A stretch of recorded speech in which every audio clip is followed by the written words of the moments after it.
both sides of the story.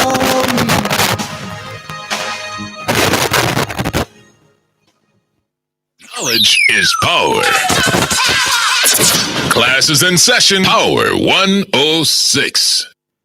When man from paradise was driven, and thorns around his pathway sprung, sweet mercy wandering there from heaven, upon those thorns bright roses flung. Aye, and as justice cursed the ground, she stole behind, unheard, unseen, and while the curses fell around, she scattered seeds of joy between. And thus, as evils sprung to light and spread like weeds, their poisons wide, fresh healing plants came blooming bright, and stood to check them side by side. And now, though Eden blooms afar, and man is exiled from its bars, still mercy steals through bolt and bar, and brings away its choicest flowers. The very toil, the thorns of care, that heaven in wrath for sin imposes, by mercy changed, no curses are. One brings us rest, the other roses. Thus joy is linked with every woe. Each cup of ill its pleasure brings. The rose is crushed, but then you know the sweeter fragrance from it springs. If justice throw athwart our way, a deepening eve of fear and sorrow, hope like the moon reflects the ray of the bright sun that shines tomorrow. And mercy gilds with stars the night. Sweet music plays through weeping willows. The blackest cave with gems is bright, and pearls illume the ocean billows. The very grave, though clouds may rise, and shroud it o'er with midnight gloom, unfolds to faith the deep blue skies, that glorious shine beyond the tomb.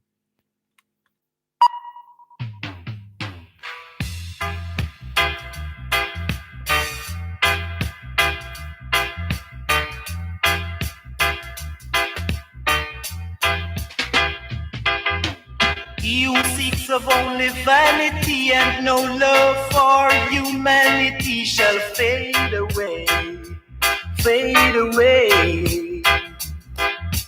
He who checks for only wealth and not for his physical health shall fade away, fade away.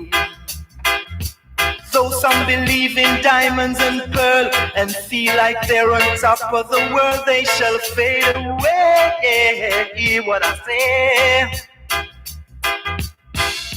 The rich is getting richer every day, and the little that the poor man got, it shall be taken away. Do you hear what I say? Yeah, hear what I say. The man who worships silver and gold shall surely, surely, surely lose his own soul, then fade away. One who's always acting smart and don't carry no love in his heart shall fade away. God is here and there and everywhere, and he knows when you play the game unfair. So people beware, or else you fade away. Hey, beware, or then you fade away. You gotta fade, gotta fade, gotta fade now.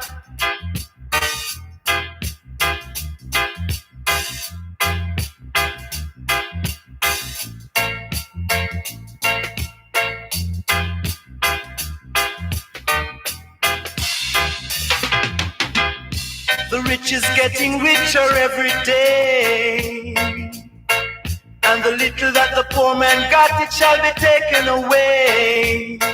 Do you hear what I say? Hey, hear what I say? One who's always acting smart and forgetting to carry love in his heart shall fade away. God God is here and there and everywhere, and his eyes are watching you.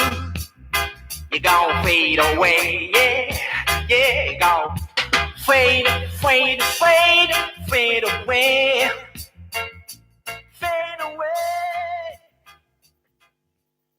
2021 to 2030 is the international decade being observed by the United Nations.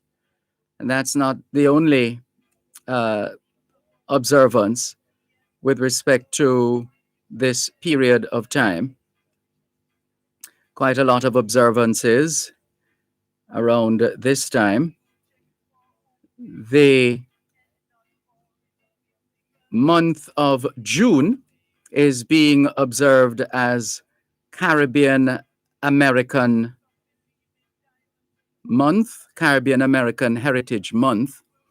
The decade 2021 to 2030 is the International Decade of Healthy Aging, the International Decade of Ecosystem Restoration, the International Decade of Ocean Science for Sustainable Development, and the International Decade of Action for Road Safety. It's the 7th day of the 6th month of 2021, the International Year of Peace and Trust, the International Year of Creative Economy for Sustainable Development, the International Year of Fruits and Vegetables, the International Year for the Elimination of Child Labor, and the International Year of Health and Care Workers. Put another way, it's the 7th day of the first month of the 2021 Atlantic hurricane season. In this Disaster Risk Reduction Month, Road Safety Awareness Month, Brides Month, and Pride Month. Members of the Caribbean diaspora, as we've indicated, that's the Caribbean diaspora in America, are celebrating Caribbean American Heritage Month. Still in the United States, June is being observed as Alzheimer's and Brain Awareness Month, Cataract Awareness Month, Men's Health Month, Myasthenia Gravis Awareness Month, Aphasia Awareness Month, Congenital Cytomegalovirus Awareness Month, Migraine and Headache Awareness Month, National Safety Month, Scleroderma Awareness Month, Post-Traumatic Stress Disorder, PTSD Awareness Month, and Scoliosis Awareness Month. Those are the observances for the month of June. We can also tell you that this week, apart from the month being Caribbean American Heritage Month, this week in the DMV, the D for Washington, D.C., the M for Maryland, and the V for Virginia, there's an observance and a call for support for Caribbean American restaurateurs, because it's Caribbean. This week is Caribbean American Restaurant Week in D.C., Maryland, and Virginia. That's organized by the National Foodways Alliance and the Institute of Caribbean Studies in D.C. June is also Caribbean Cuisine Month. We can tell you that today is the 7th day of Environmental Awareness Week.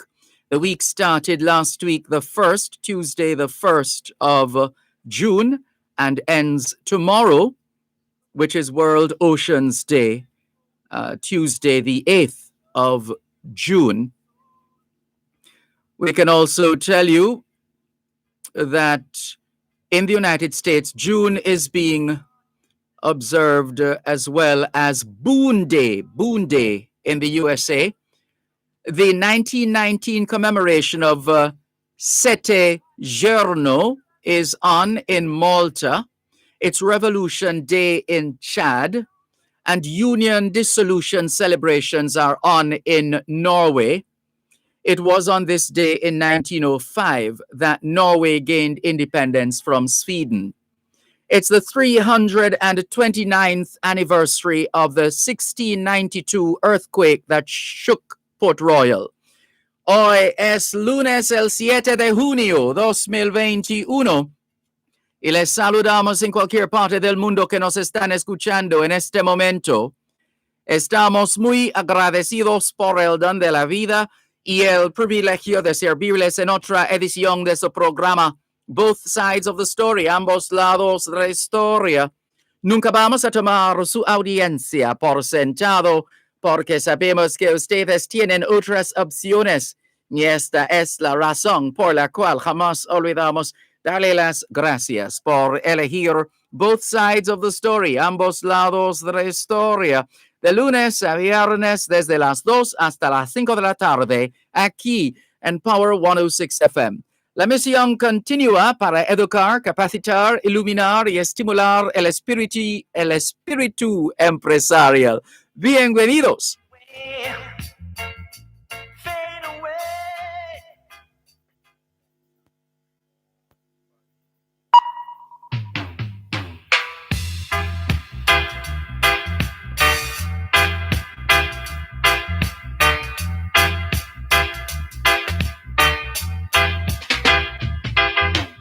You seeks of only vanity and no love for humanity.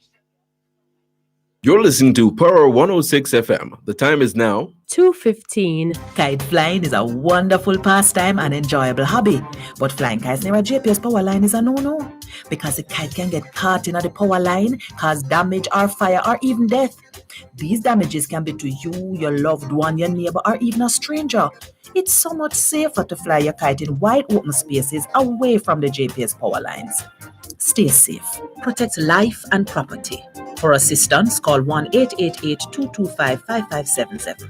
JPS, powering what matters. Win big this summer. Enter the Gleaner Star Luxurious Escape Competition. Win the grand prize of 2 weekends for two at an all-inclusive hotel plus $25,000 in groceries, weekly cash prizes, and more. Buy a printed copy of the Gleaner Star. Enter the serial number at the front page by texting 876-322-7967 or online at gleanerluxury.com. Competition runs from June 6th to July 10, 2021. See the Gleaner and the Star for details. Your luxurious escape awaits.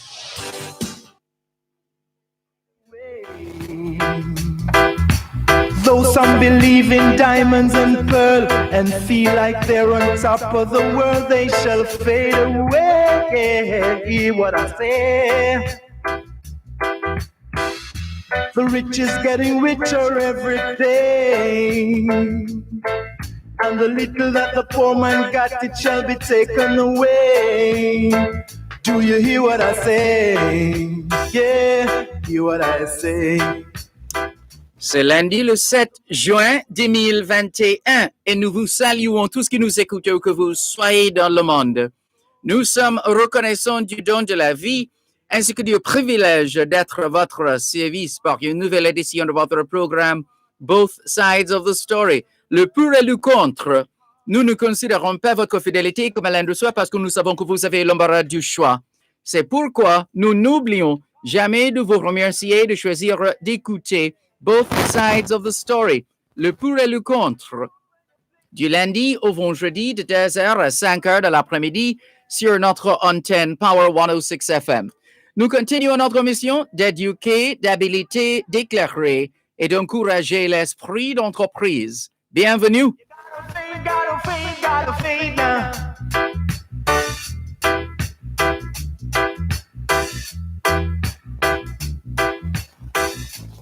All we're saying is it's Monday, the 7th of June, 2021, and we greet you well, wherever in the world you are listening to us right now. We remain eternally grateful for the gift of life and the privilege to serve you on yet another edition of your program, Both Sides of the Story. We don't ever take your listenership for granted because we know you have choices. And that's why we never ever forget to remember to say thanks for choosing to listen to both sides of the story, Monday to Friday, 2 to 5, right here on Power 106 FM. The mission continues to educate, empower, enlighten, and encourage entrepreneurship. Welcome. You gon' fade away, yeah, yeah, you gon' fade, fade, fade, fade away, fade away. Yeah. We started out this afternoon with the poetry of Samuel Griswold Goodrich, Good and Evil. That's the title of the piece, Good and Evil, by Samuel Griswold, Griswold, Goodrich, Goodrich. And we paired that with The Timeless Fade Away by Junior Biles.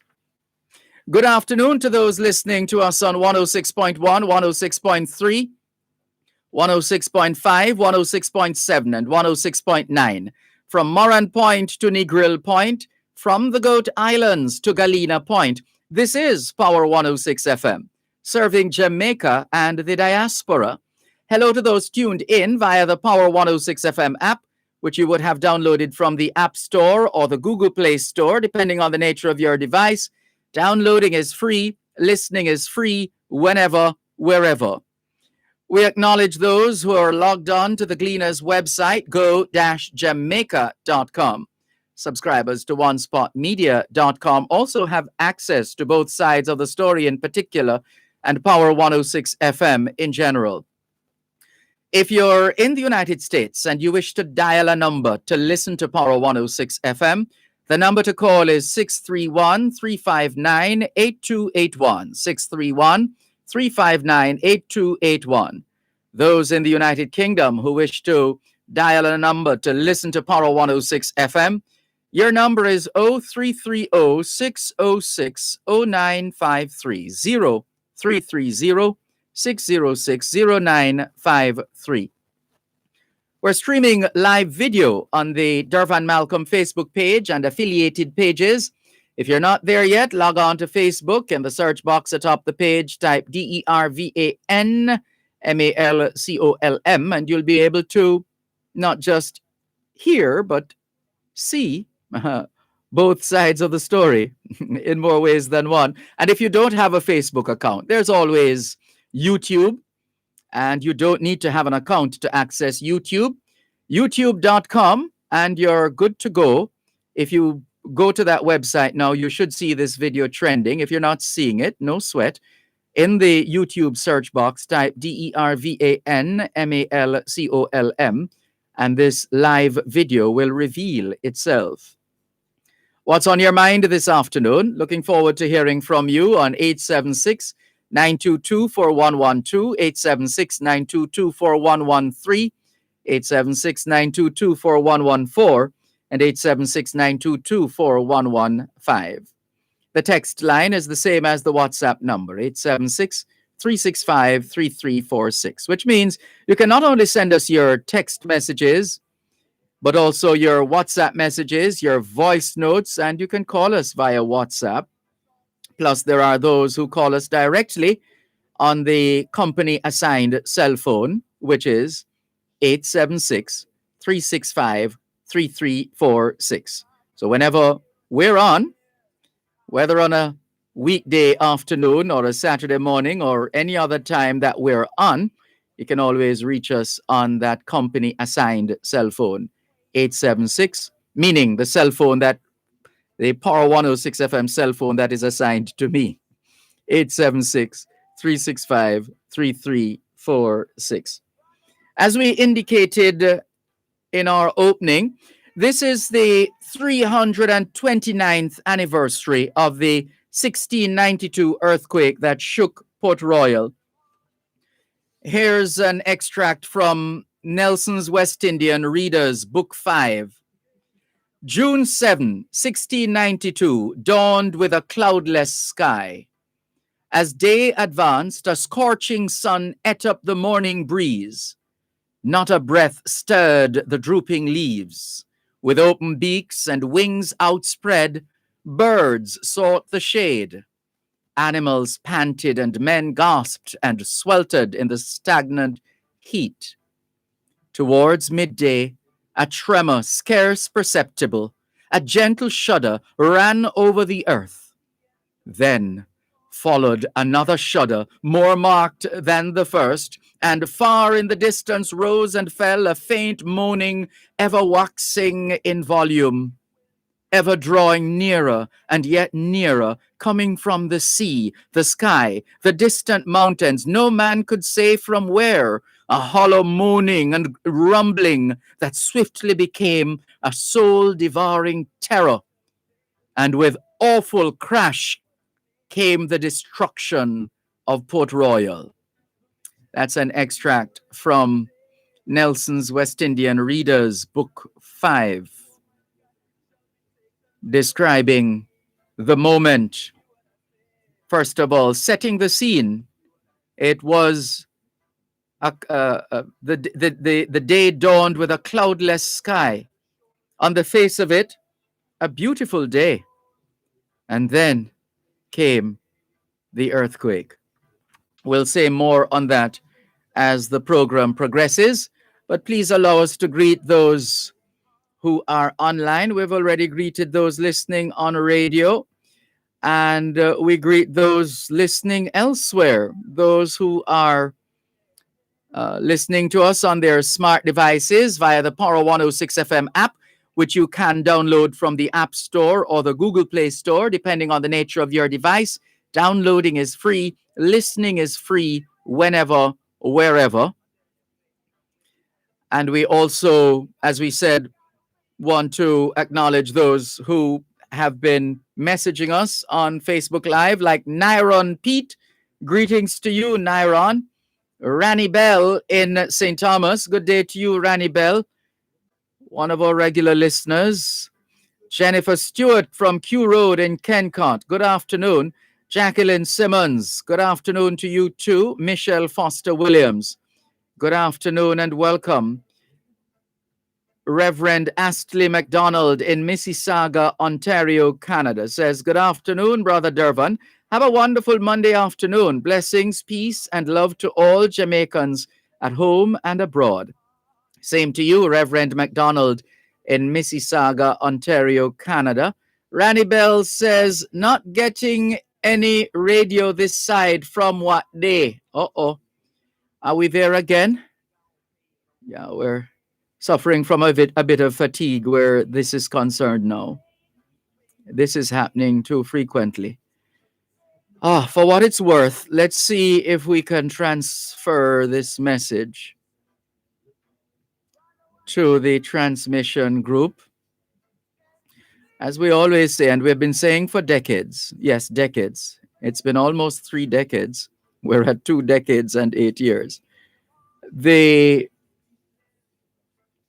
If people cannot hear us, we have a fundamental problem. It doesn't get more fundamental than that. If they can't hear us, they are going to find another station to listen to. It's pretty straightforward. They can't hear us, they'll find another station to listen to.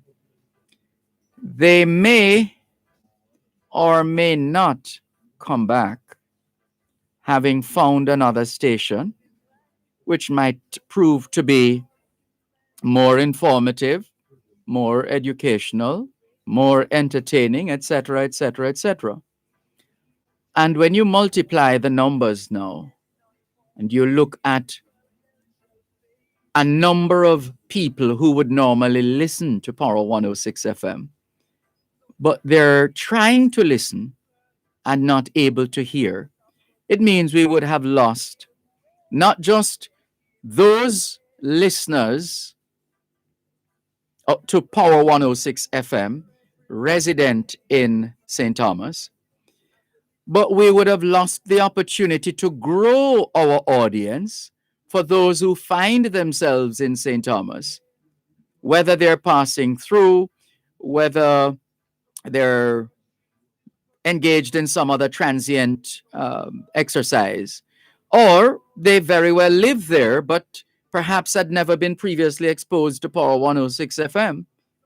And we would have missed that opportunity to expose more of them to Power 106 FM. So that when we have to do another broadcast in St. Thomas and we approach clients for sponsorship,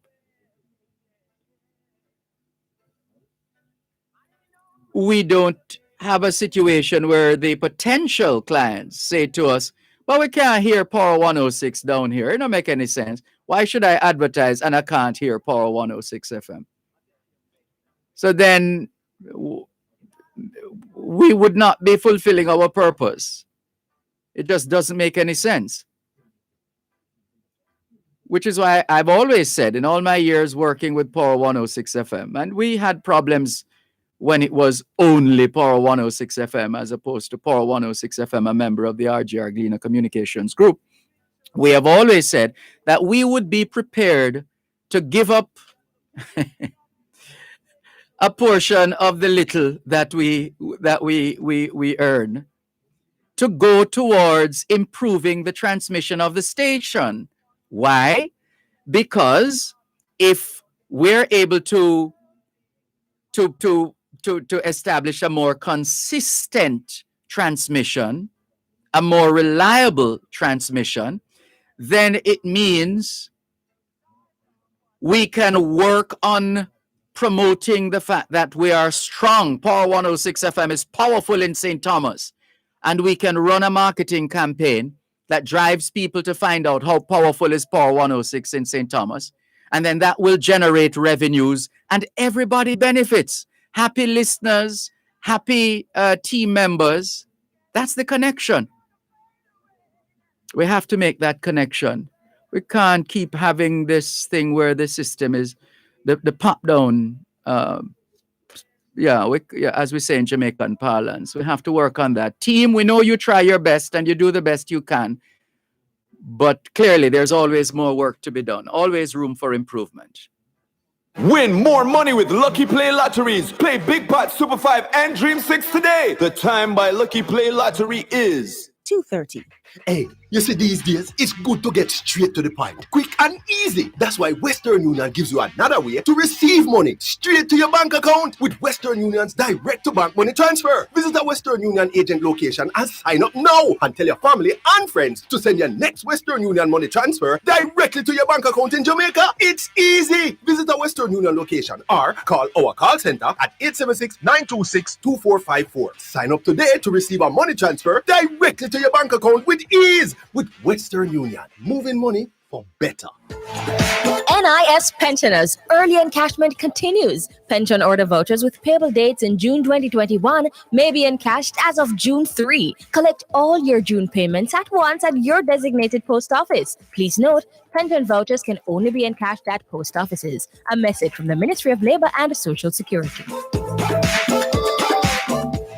Environmental Technical and Analytical Services Limited, ETAS, offers comprehensive environmental management services. They specialize in water and wastewater testing, environmental auditing and impact assessment, preparation of project proposals for NGOs, project management and implementation for NGOs, soil analysis, and much more. Environmental Technical and Analytical Services Limited, ETAS, PO Box 28, Kingston 6, telephone 876-927-1944, ECJ Laboratories, Hope Gardens. Join us for the first staging of the J3A's Olympic Destiny events live on OneSpotMedia.com pay-per-view on June 5 and June 19, 8 a.m. to 11 a.m. Purchase your pay-per-view pass now for US $2.99 each day, or the season pass for only US $5.99 to watch Jamaica's leading young athletes compete for cash prizes. Simply log on to OneSpotMedia.com, select the pay-per-view tab, and buy your ticket. You may also download the OneSpotMedia.com app and watch on the go. Purchase your pay-per-view ticket today.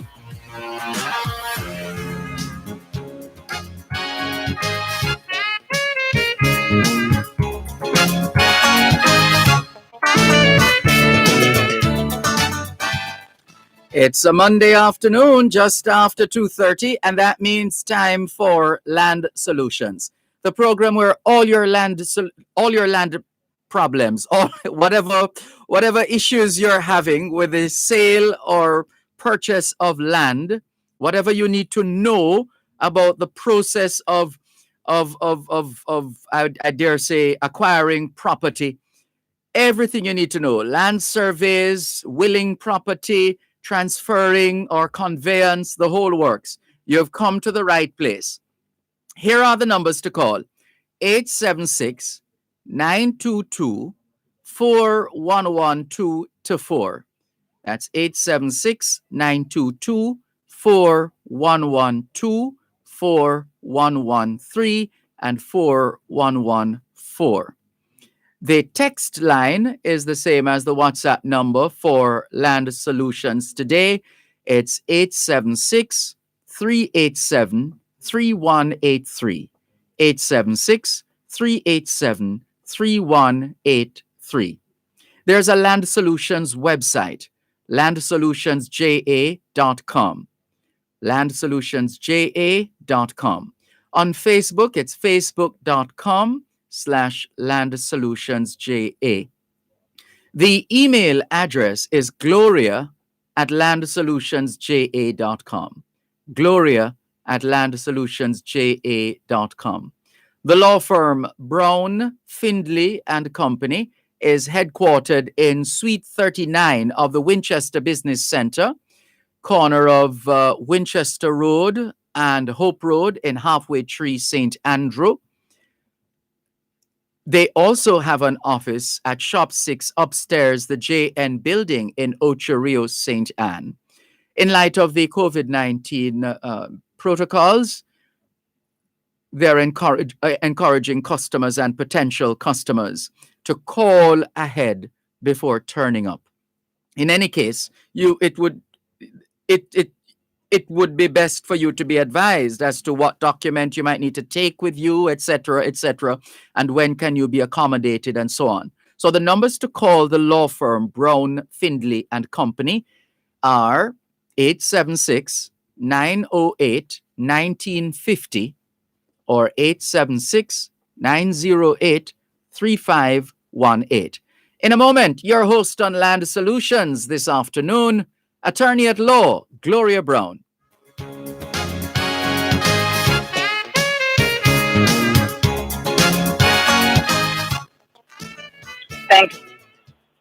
Thank you, Dervan, and good afternoon, everyone. Welcome again to Land Solutions.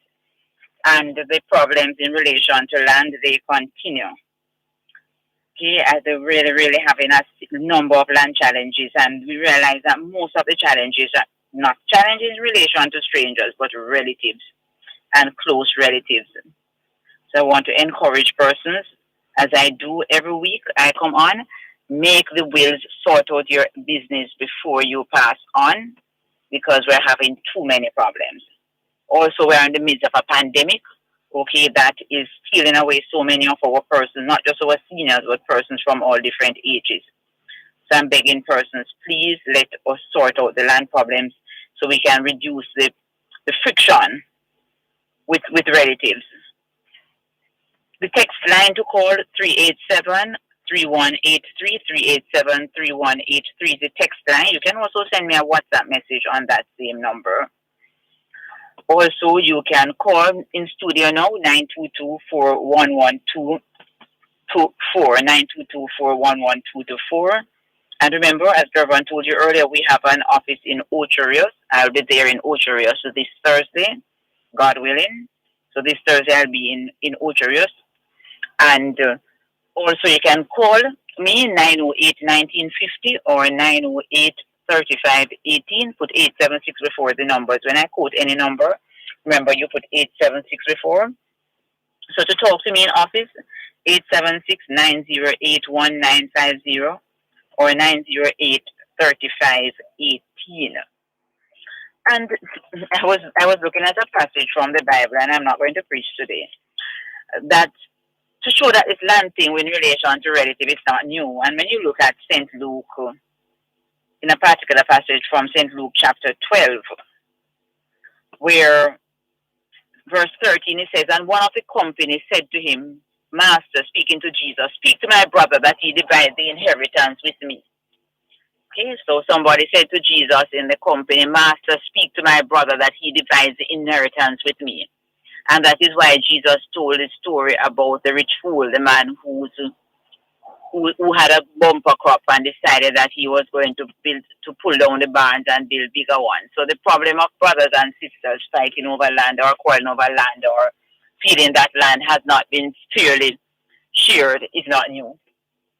Is not new. And what Jesus was pointing out, what Jesus said to that gentleman is, what he was saying is, be on your guard, be aware of all kinds of greed, because that's a part of the problem we're having with land, and greed and fueling quite a bit of the crime.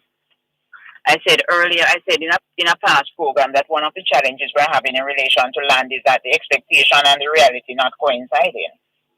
Because what you expect when somebody dies that might not be the reality. Because many of our people, what we do is that we tell persons, oh, when I die, that's going to be yours when I die, and we don't write it down. And when you die without a will, word of mouth cannot pass property to any of your relatives. It is what the law says. So I'm asking persons to put the will in place. A will is a simple document. You can go to a bookstore, buy a will form, and write your will. It's a very easy thing to write. The important things to ensure are that it is signed by you. If you can't sign, somebody can sign it for you, or you can make an X. And also that two persons are there witnessing the will in your presence. So I beg of persons, write it down. Don't tell your wife when you die or your husband, the property is going to be yours, man, you're all right. And you know you have children. Okay, it doesn't work like that. Or tell the children it's theirs and you know you have a spouse.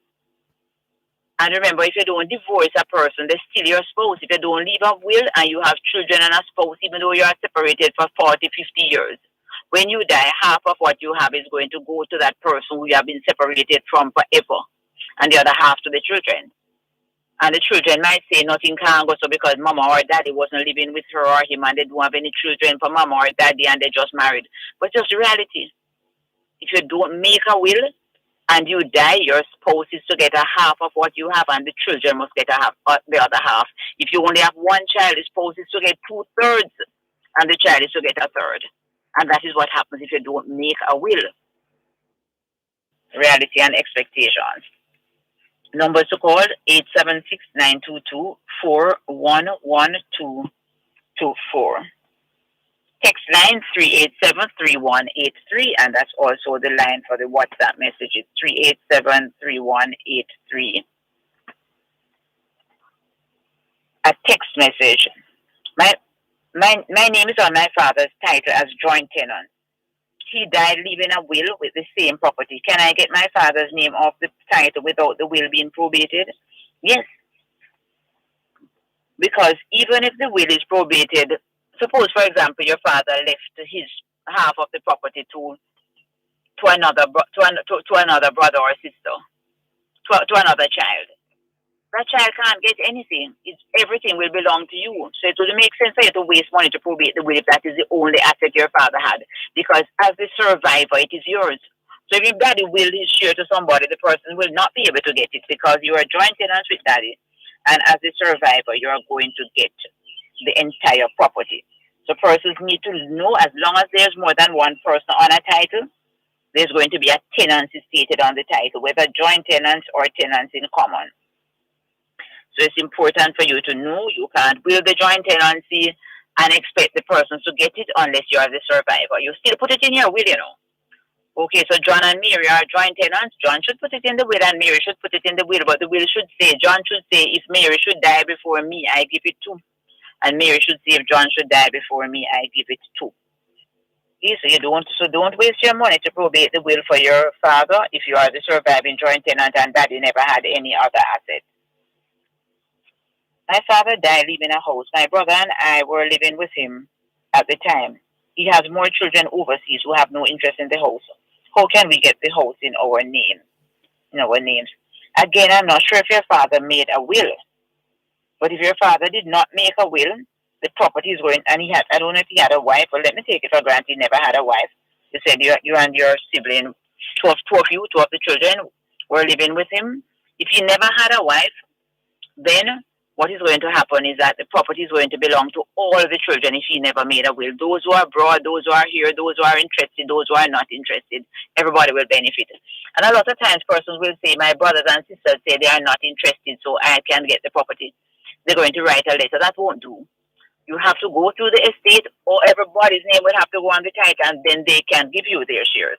So the lawyer can prepare all the documents at the same time, where the property will go in the names of all the brothers and sisters and then transfer to those who they are giving it to. But it's not enough to say they are not interested, or you're going to have a problem if you can't get them to cooperate and to transfer their shares to you.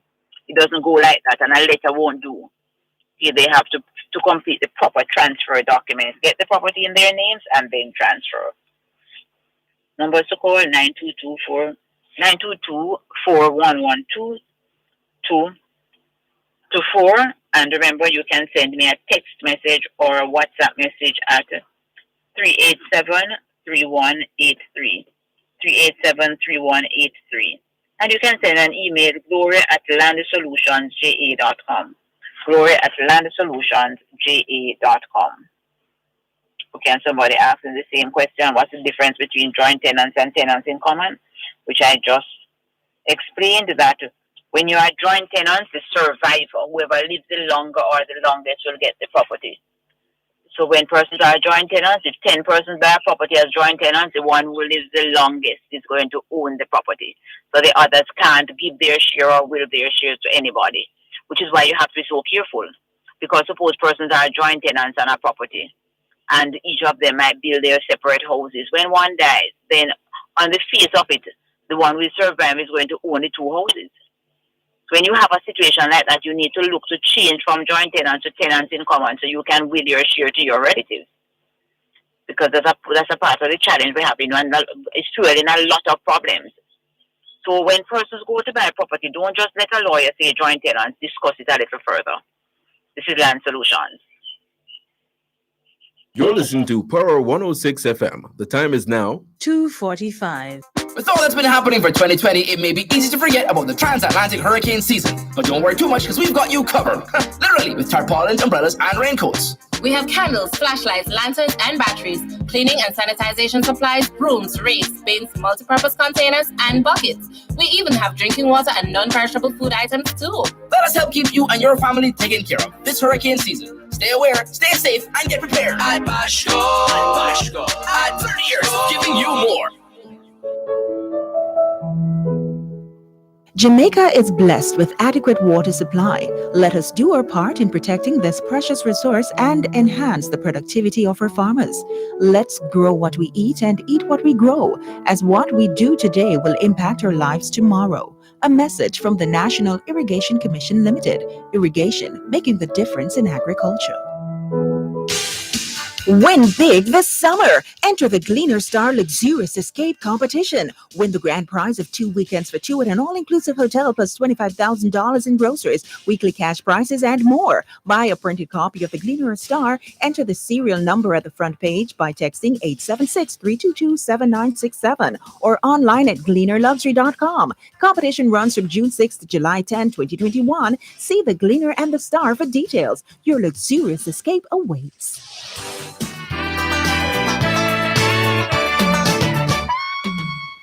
You're listening to Land Solutions during both sides of the story here on Power 106 FM. Land Solutions, the program where all your land-related matters are dealt with. Anything at all to do with the sale or purchase of land, you've come to the right place. Here are the numbers to call: 876-922-4112, 876-922-4113, and 876-922-4114. The text line for Land Solutions today, same as the WhatsApp number, 876-387-3183, 876-387-3183. The website is landsolutionsja.com, landsolutionsja.com. The email address is gloria@landsolutionsja.com, gloria@landsolutionsja.com. On Facebook, it's facebook.com/landsolutionsja. That's facebook.com/landsolutionsja. The law firm Brown, Findley and Company is headquartered in Suite 39 of the Winchester Business Center, corner of Winchester Road and Hope Road in Halfway Tree, St. Andrew. They also have an office upstairs, Shop 6, the JN You're listening building. to Power One. That's upstairs, Shop 6, the JN building in Ocho Rios, St. Anne. They encourage you to call ahead before turning up at their offices. The numbers to call: the law firm Brown, Findley and Company, 876-908-1950 or 876-908-3518. Once again, here's attorney at law Gloria Brown. Thank you, Dervan. Another text message. With a survey diagram, what's the next step to getting a title?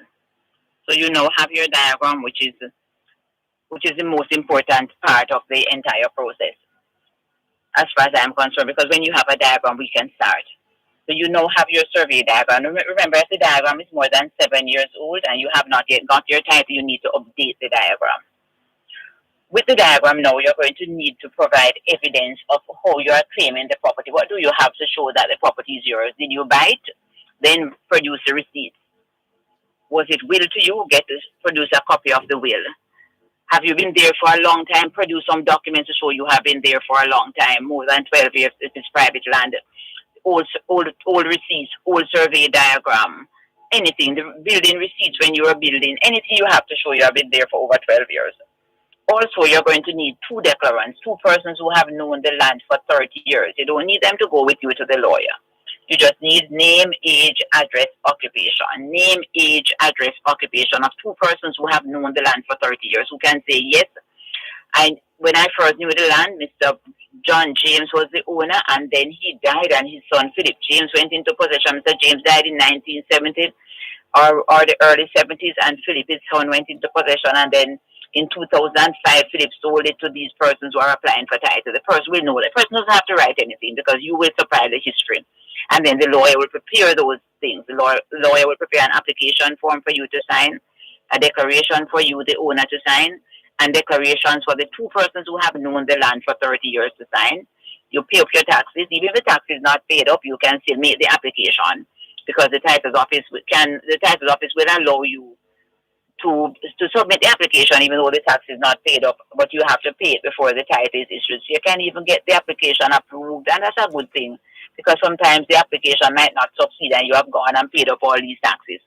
So at least when you are ready to pay the taxes, then you will know, yes, my application has been approved, has been advertised in the newspaper. I'm just waiting to get my title so I can pay the taxes. Because a lot of times, when you look at it, you might be trying to get just a little piece of the land, but it's a big piece of land, and if all the taxes being paid in once, a lot of taxes outstanding.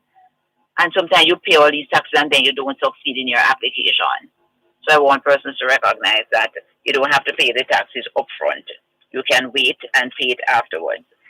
So now you have your tax paper, because you have to still submit a tax number.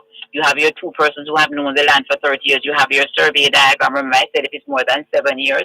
If the survey was done more than 7 years ago, ask the surveyor to come check for the pegs. If the pegs are not there, the surveyor will replace the pegs, and we'll do a declaration, and that will update your diagram for another 7 years.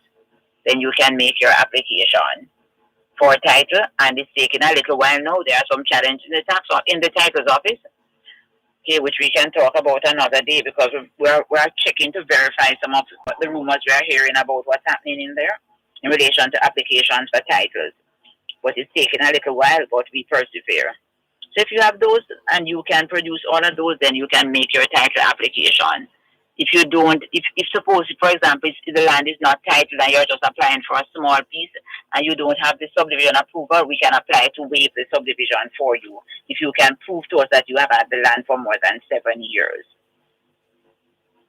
And your application is on its way. My parents left us a parcel of land. Can I build a wall fence on my piece? First of all, you have to agree what piece is yours and make sure you agree with the other beneficiaries, because a lot of times why we want to build a wall fence is because we need to build a wall fence because there's a fence between us and our relatives. in terms of we're not getting on. So make sure though that you agree to exactly where the fence is. Mom said my bone is from the ackee tree to the soursop tree to the guinea tree. Make sure that there's some agreement between you and the other persons. And remember, when you are building a wall, you can give notice to the owner of the piece that is adjoining you, and then the owner has an obligation to pay for half of the wall. But don't put up $1 million wall on a $500,000 piece of land. The wall must be reasonable. It's not, it can't be your dream wall to match your dream fence that has golden stakes and so on. Must be a reasonable fence, or if the court is only going to ask the person to pay you half the price of a reasonable fence. So you might find you put up $1 million wall and the court says the person is just to pay $200,000 because it's really a $400,000 wall should be there. So these are some things that you need to discuss. But if you come to an agreement with the other party who is adjoining you, then you can go ahead, put up your wall and start taking some action towards getting your title for your little piece of the rock. I built a house on a piece of land okay, I didn't mention the name of the place. How do I go about getting a title? Which is the same thing as I said before. Survey the property, get your 2 declarants, make sure the taxes are paid up, and start move towards getting the title for your land. The numbers to call 922-4112, 922-4113, 922-4114. The text line is 387-3183, 387-3183, or you can send an email to gloria@landsolutionsja.com, gloria@landsolutionsja.com. A text message can a testator appoint multiple executors. Yes, you can have as many as 4 executors. So you can name from 1 to 4 executors in your will. And sometimes there's safety numbers. And remember, the executors are entitled to 6%. So the 4 of them would share the 6%, 1.5 each. And if you appoint 3, then 2% each. If you appoint 2, then 3% each. If you appoint 1, then the 1 will get the 6%. But you have the right to appoint as many as 4 executors. The will forms don't make provision for more than 2, but you can fit them in the space, or you can just copy what's on the will form on a piece of paper and write your own will. But if your will is complex, I suggest that you get a lawyer to write it. If you're not sure about what is happening, what should be done, then get a lawyer to write it. What's the best way to distribute property in lieu of a will, and what's involved in doing so?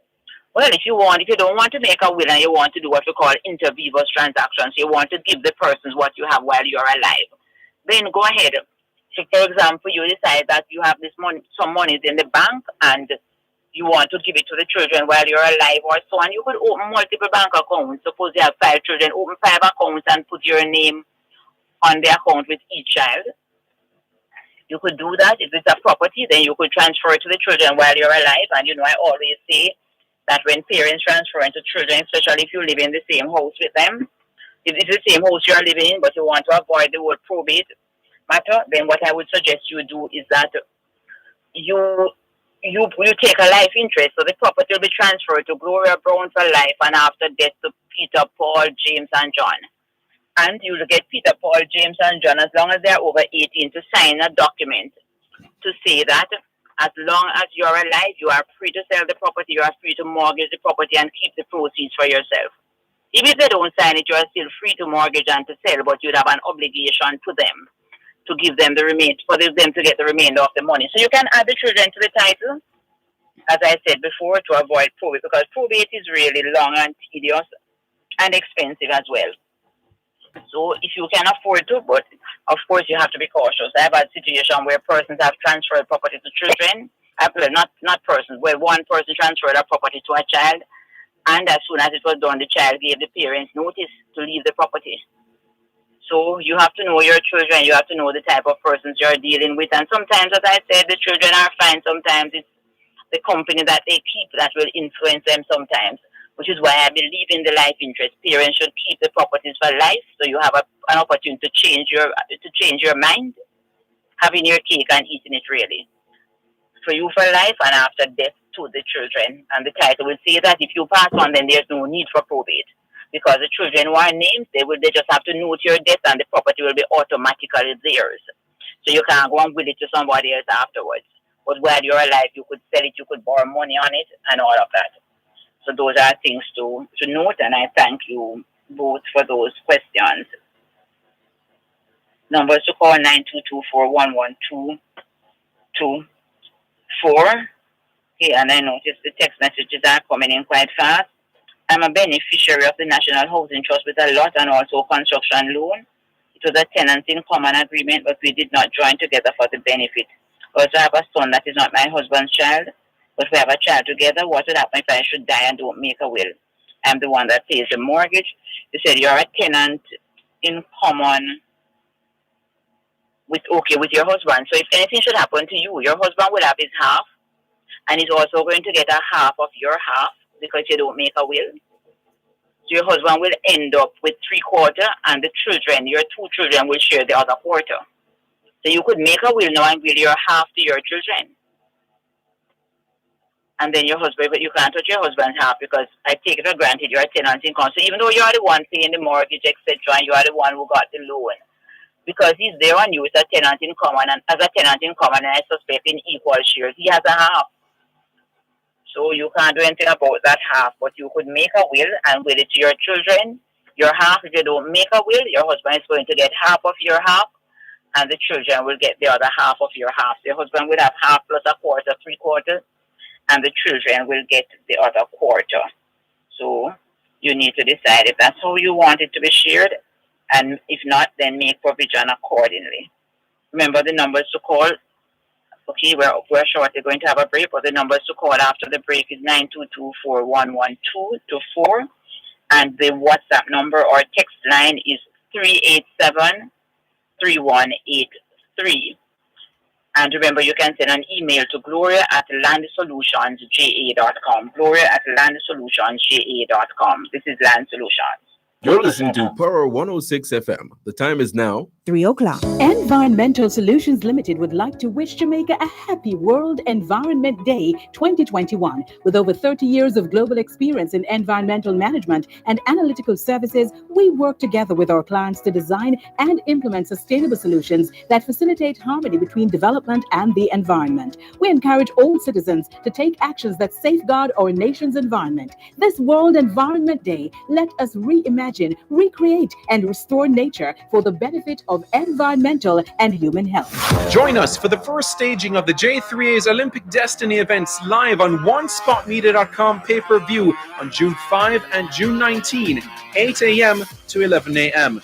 Purchase your pay-per-view pass now for US $2.99 each day, or the season pass for only US $5.99 to watch Jamaica's leading young athletes compete for cash prizes. Simply log on to onespotmedia.com, select the pay-per-view tab, and buy your ticket. You may also download the onespotmedia.com app and watch on the go.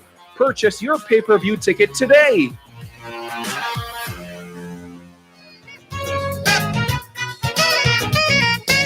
Land Solutions continues right here on both sides of the story. Power 106 FM.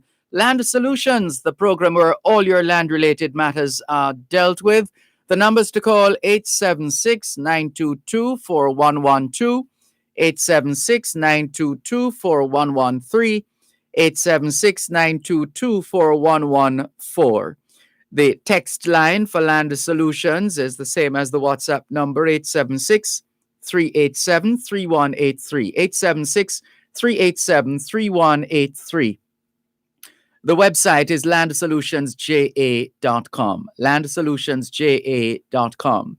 The email address is gloria@landsolutionsja.com, gloria@landsolutionsja.com. On Facebook, it's facebook.com/landsolutionsja, facebook.com/landsolutionsja. The law firm Brown, Findlay and Company is headquartered in Suite 39 of the Winchester Business Center, corner of Winchester Road and Hope Road in Halfway Tree, St. Andrew. They also have an office upstairs, Shop 6, the JN Building in Ocho Rios, St. Anne. They encourage you to call ahead instead of turning up. The The numbers to call the law firm Brown, Findlay and Company, 876-908-1950 or 876-908-3518. Once again, here's attorney at law, Gloria Brown. Thank you, Dervan. Remember the numbers to call 922-411-224. A text message. During what period is a probate free?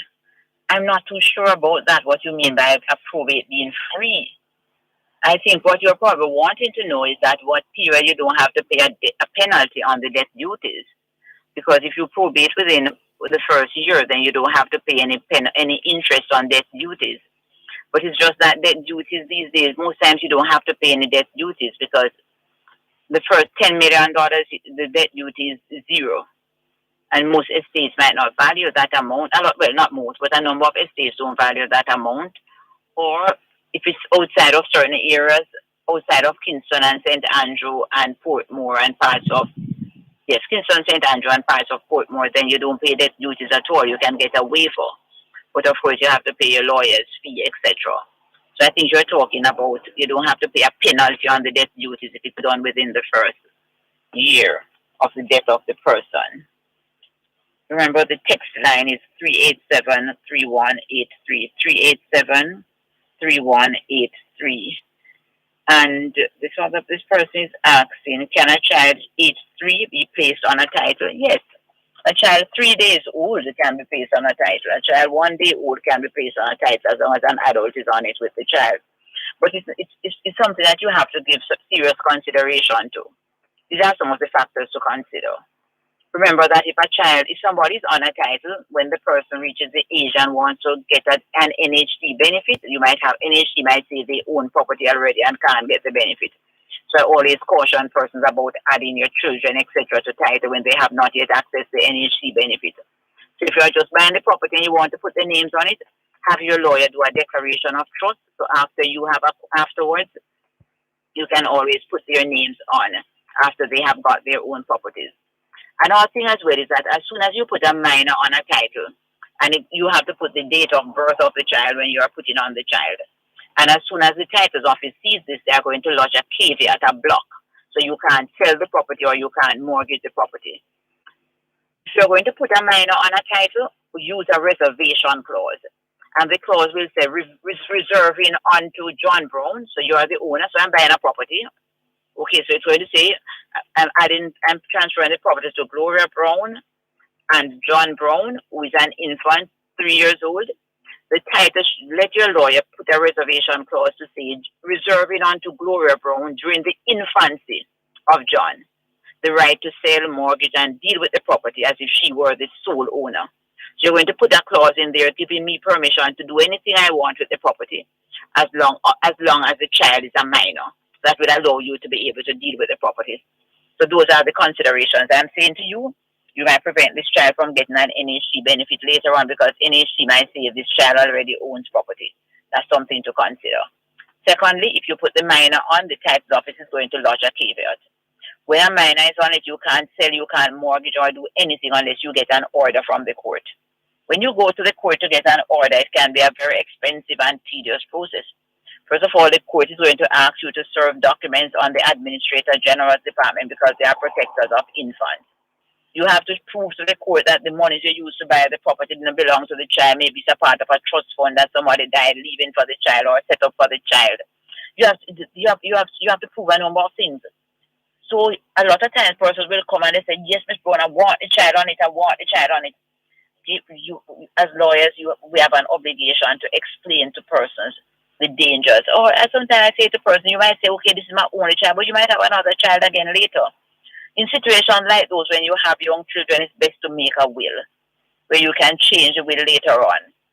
And you can add the child later on, but it's something that you need to be cautious. Because you might say, but Ms. Brown, I'm not going to sell the property, I'm not going to borrow money on the property, but you don't know what will happen tomorrow.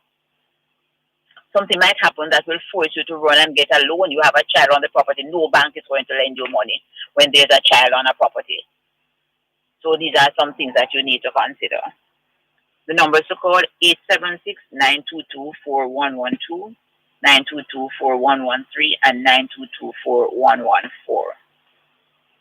Person is asking how much we charge to make a will. I don't like to give the fees on radio, so you could always call me afterwards.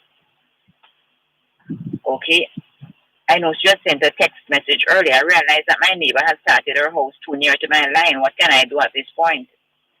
You need to go to this, get a surveyor quickly to ensure the person is too near, and you need to go to the parish council as well for them to put a stop order on the house, because sometimes persons feel that because they have a lot, they must build from one corner peg to the other corner peg. Most of the times you need to leave at least a 5-foot distance between you and your neighbor. You don't want when the water run off your roof, it's running onto the neighbor's roof. You need to leave. We can't just spread out on a lot because we have a lot. It doesn't work like that. And when we are building, we need to get approval from the local authority. We call them municipal councils. Now we used to call them parish councils. And they are getting very strict. They are going around from house to house to see if persons had permission to build houses, even in some country areas. So when you are going to build, you need to get somebody to draw a plan for you, submit the plan to the parish council, and let them give approval for the building. We have a, sorry, hi, Miss Brown. We have a caller for you. Thank you, Dervan. Good afternoon. Hello, Miss Brown. Hello. Good afternoon. Yeah, Miss Brown, can you tell me where sentence to land tax office was before you approach up to about 6 weeks? I'm not hearing you at all, sir. Could you repeat? I'm not sure if Dervan heard what the caller said.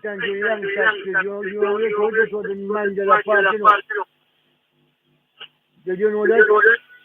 I'm not hearing you at all, sir. Move from the one who Constantine Road, the passport office.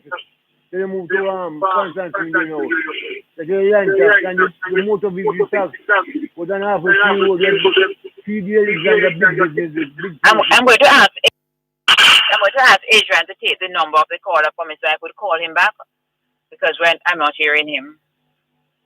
The numbers to call 922-4112, 922-4113, and 922-4114. I'm not sure because it's raining. It's raining in a number of places. The reception is a little bad. This person with the text message is asking, can persons who are joint tenants on a title make a will? And yes, I mentioned that earlier. You can make a will, but you need to say in the will. So John and Mary are joint tenants. John should say if Mary should die before me, and Mary's will should say if John should die before me. So whoever dies last, then the property will fall into that person's estate, into that person's will.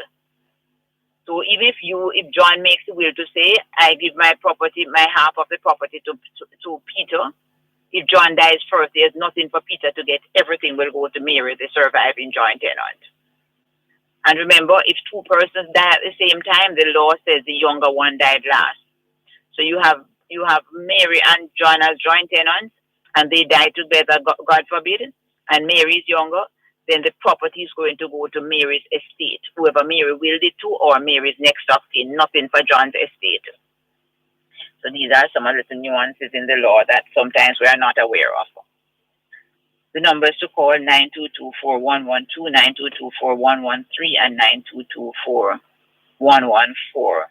And the text line, or you can send me a regular message, 876-387-3183. 387-3183.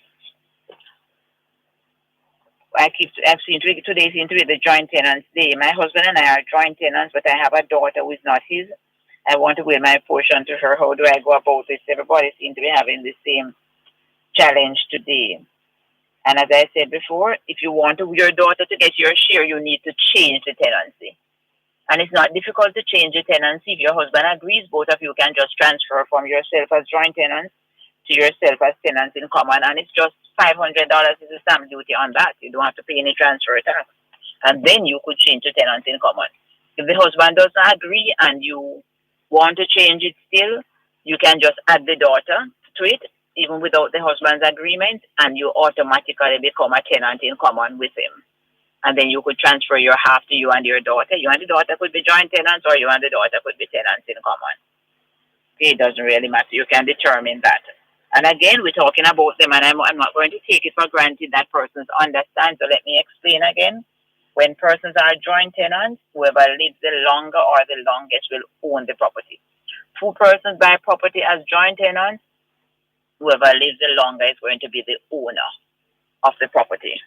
Your tenant in common, you have your share, the other party will have a share, and you can, other or parties, and you can will your share to whoever you want. That is the tenants in common. I always tell the clients, use a joint account to help you to remember.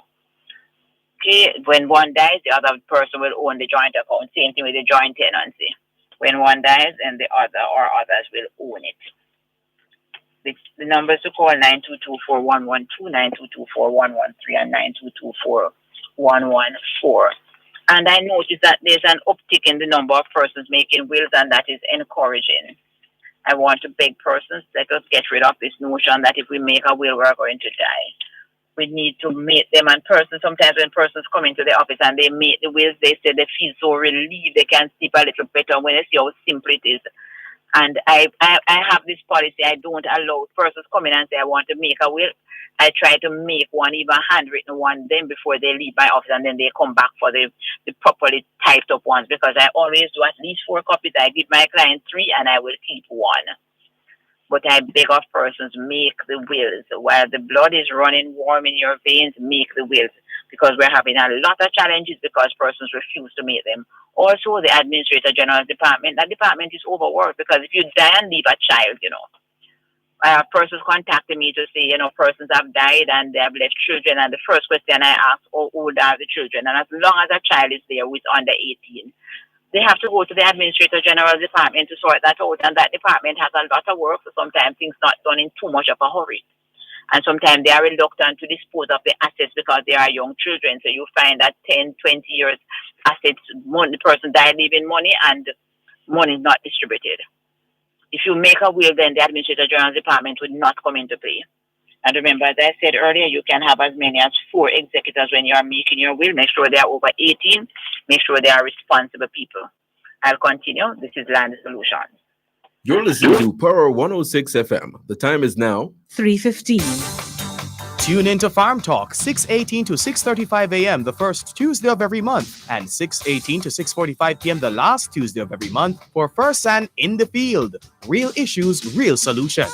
Join the Newport First San team in the field as they identify problems and tell you how to address them. First San in the Field, Real Issues, Real Solutions is brought to you by Newport First San Jamaica Limited, the first on the land.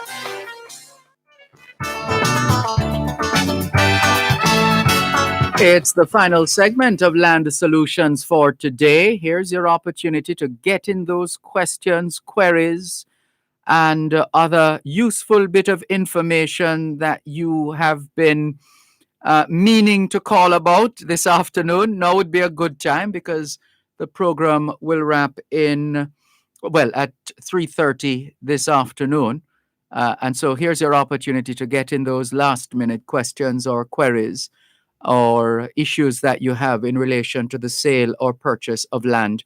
Here are the numbers once again. 876-922-4112, 876-922-4113, 876-922-4114. The text line for Land Solutions, same as the WhatsApp number, which is 876-387-3183, 876-387-3183. Land Solutions has a website. It's landsolutionsja.com. landsolutionsja.com. The email address is gloria@landsolutionsja.com. gloria@landsolutionsja.com. You can also check out their Facebook page, which is facebook.com/landsolutionsja, facebook.com/landsolutionsja. The law firm Brown, Findley and Company is headquartered in Suite 39 of the Winchester Business Center, corner of Winchester Road and Hope Road in Halfway Tree, St. Andrew. They do have an office at the upstairs, Shop 6, at the JN Building in Ocho Rios, St. Anne. They encourage you to call ahead before turning up at their offices. The numbers to call the law firm Brown, Findley and Company, 876 908-1950 or 876-908-3518. We have a caller for you, Ms. Brown. Thank you, Dervan. Good afternoon. Hi, good afternoon, Miss Brown. Yes, good day. Tell me how I can help. Yes, I'm calling on behalf of a friend as she has a piece of land and an unfinished house on a piece of lot where she doesn't have any title as yet. They're working on the title. So, therefore, all the paperwork is being processed because she just got the lot number and all of that to proceed with the paperwork. Yes.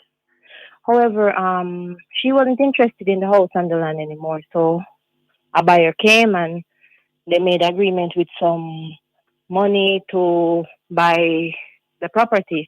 However, she informed him that okay, the papers are not yet ready and so forth, but he still insisted that okay, no problem. And when the papers are ready, I can make the payments for the land. No, that person is not interested in the land anymore, and we would like to know how do we go about it, if we should get a lawyer or what, because they are saying that they want back the deposit that they made. However, we did not go through a lawyer to collect the deposit from them, and it's been like a year now. So what is the challenge in giving them back their deposit? Well, we don't want to give them back the deposit and then maybe they will say they don't get it or something. Yes, so get a lawyer to give it back to them for you. And to get them to sign the relevant document to say, yes, they are no longer proceeding in purchasing. But the paperwork have already started, as I told you, in their name already. Well, you can always go in and terminate the paperwork. The lawyer will get all the relevant documents to the persons who are dealing with the paperwork to cancel that. Okay, so it's easily done, easily cancelled and all of that. Yes, it can be. Anything can be cancelled without a doubt. But next time, learn a lesson. Don't go through these things without a lawyer. Okay. Yes, but yes, all right, thank you. The lawyer can get it cancelled as long as the other person is in agreement that they are cancelling. Yes. All right. Okay, thank you. Thank you. Thank you. Sure, bye-bye. Bye. And we want to encourage persons. A land transaction is one of the most expensive undertakings that you'll do in your lifetime. Okay, and sometimes you say, I'm going to do it on my own, but don't be penny wise and pound foolish. Get lawyers to deal with these transactions and get land lawyers to deal with land matters. So you don't have a lot of these pitfalls that we have, because that's a reason why we're having a lot of these problems. That's a reason why we're having a lot of these problems as well. And when you can't pay the money and it's not paid in full and all of these challenges, and you don't have a lawyer, it's difficult to assist you later on. And sometimes persons are upset that their matters can't be completed in a short time when they have had problems for 20 odd years. And the Jamaican saying, what's going by the morning, it's hard to come good at evening, And many of us really, really, really, really have some serious challenges because we are not going about things the right way. You can't just see a man with a piece of land and say, sell me, I will pass some money and a JP signs a receipt. I've always said to my JP colleagues, be careful how you deal with land matters. Be careful. A lot of times persons come and you fill out the common law title, that's what you call the indenture or the conveyance. But there's a title for the land and you don't even know, because there's no survey diagram to show you, etc. And then you can't do a conveyance or an indenture when there is a registered title. You can't get a registered title out of a better title.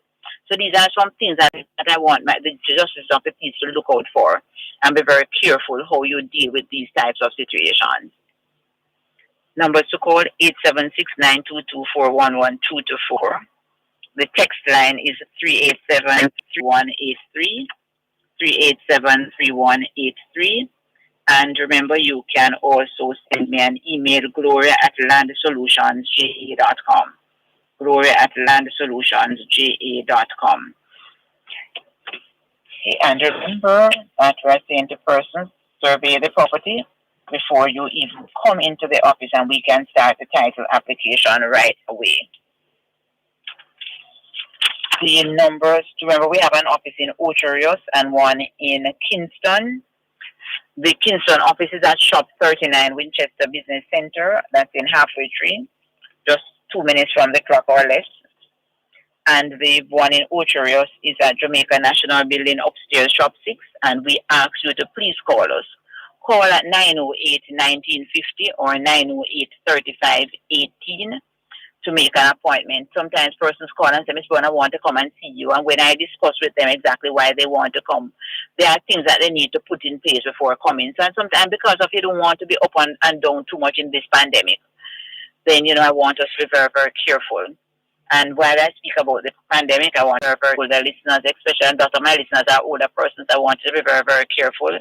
I know persons have to decide whether or not they are going to take the vaccine, okay, and that's a personal decision. As for me, I should take my second vaccine. I think the date I got is the 12th. I've taken the first one already. I'm about to take the second one for the 12th. And persons is a personal decision, but I want persons to be very, very careful because this disease is about to take maybe, where soon 1,000 Jamaicans would soon have passed on because of this disease. I mean, there are others who have passed on and it has not been attributed to this. So we have to be so careful in these times because we are living in, in times that, like, where we never knew would exist.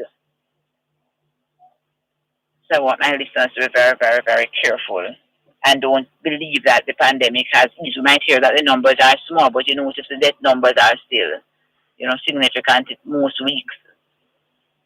So be very, very careful and please take care of yourselves. We want you to be around with us longer. I'm married but have been separated from my wife. If I die and leave a will for my kids to get all my belongings, my wife overturn this. Well, there's a law called the Inheritance Act where a person can go to court to say, well, my spouse has not left anything for me. And the court could look at why you never left anything for the person, what the person has for themselves, what you died leaving.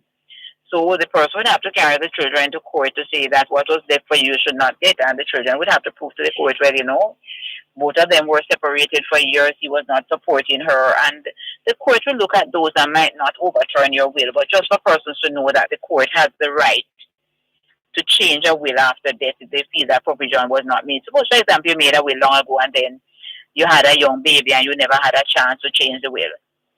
Then the guardian for the child could go to court and the court would make provision for the child. Suppose you had a disabled child or you were supporting your spouse and you left nothing for them. Those are things the court will look at and could overturn your will. But they just won't get up and just overturn your will like that. Okay, the court will have to have good reason. For example, as I said, if you were supporting the person. But if you're separated from your wife for a long time, then the court might not want to make provision for in such a situation. If you are on a piece of land for 13 years now and paying taxes for 7 years now, what right do I have? And after a number of years, can I get a title for this place? So you have been on it for 13 years, so you can make the application for a title. And you don't have to be paying taxes on it to make the application. The old tax papers would help to show you have been there for 14 years. But paying the taxes won't help. It will help. But paying the tax, you don't need to pay taxes to claim ownership. And persons say, I paid it for 7 years. But you probably, when persons come in and say, but I've been paying the taxes for 7 years, you pay up 7 years back taxes. But you have only paid it for 1 day. That's the day you went into the tax office. That's the date on the receipt that is going to count. It's not the fact that you have been paying it from, that the receipt says 2014 to 2021. We need to know that when you owe taxes, the government can only charge you back taxes for 7 years. So when you go into the tax office and they say 7 years taxes owing, maybe it's 50 years owing, but the government can only go back 7 years.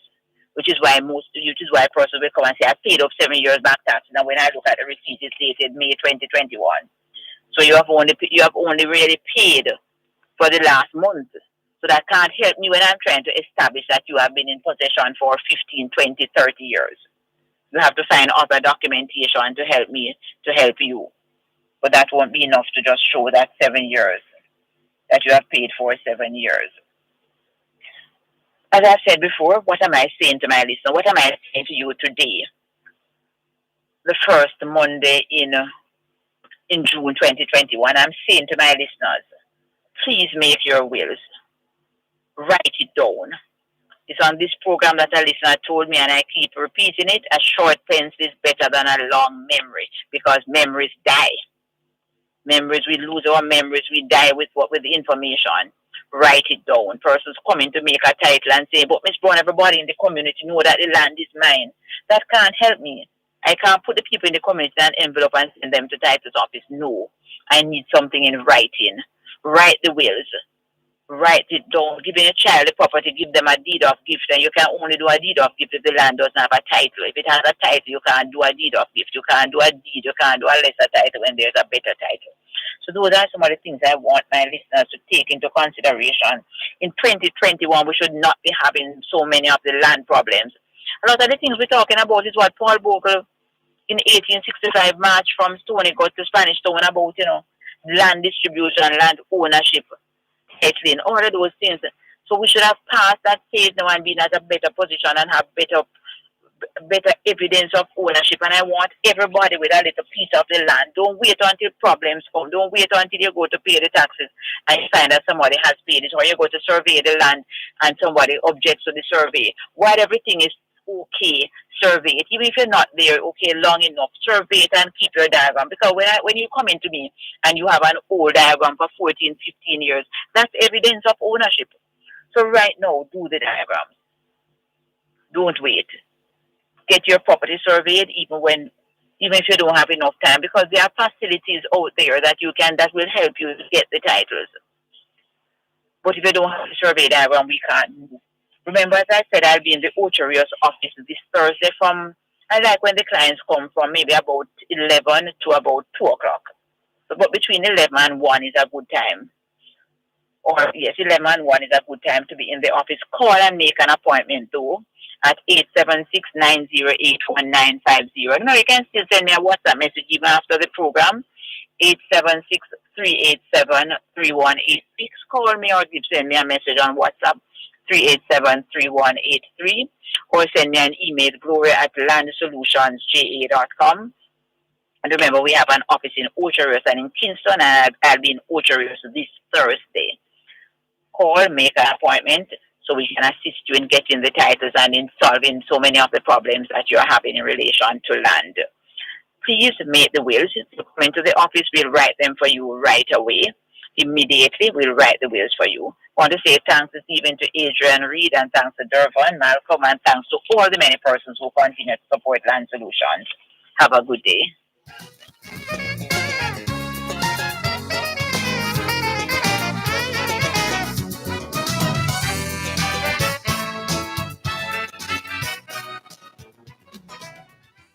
You're listening to Power 106 FM. The time is now 3:30.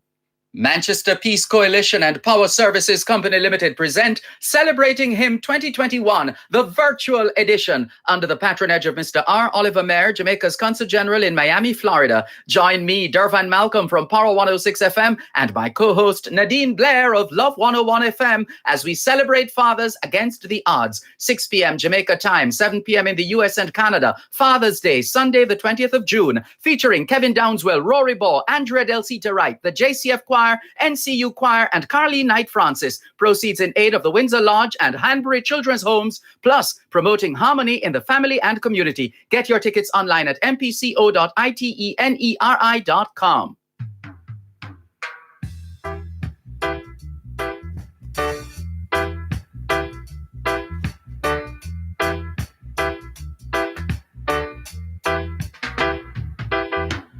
He who seeks of only vanity and no love for humanity shall fade away, fade away.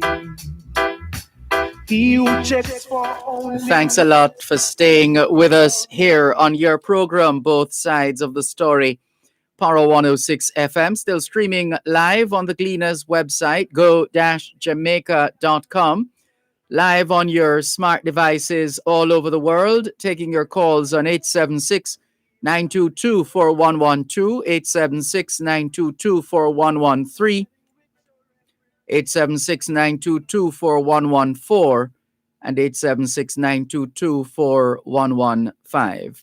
The text line is the same as the WhatsApp number, 876-365-3346, 876-365-3346. As we've indicated, Today marks the 329th anniversary of the 1692 earthquake in Port Royal, right here in Jamaica. And we did promise to say a little more on that score. Here we go. 1692. On this day in 1692, the Great Port Royal earthquake occurred. Port Royal was then the chief city in Jamaica, famous for its riches. The House of Assembly met in Port Royal. The Buccaneers took their prizes to Port Royal.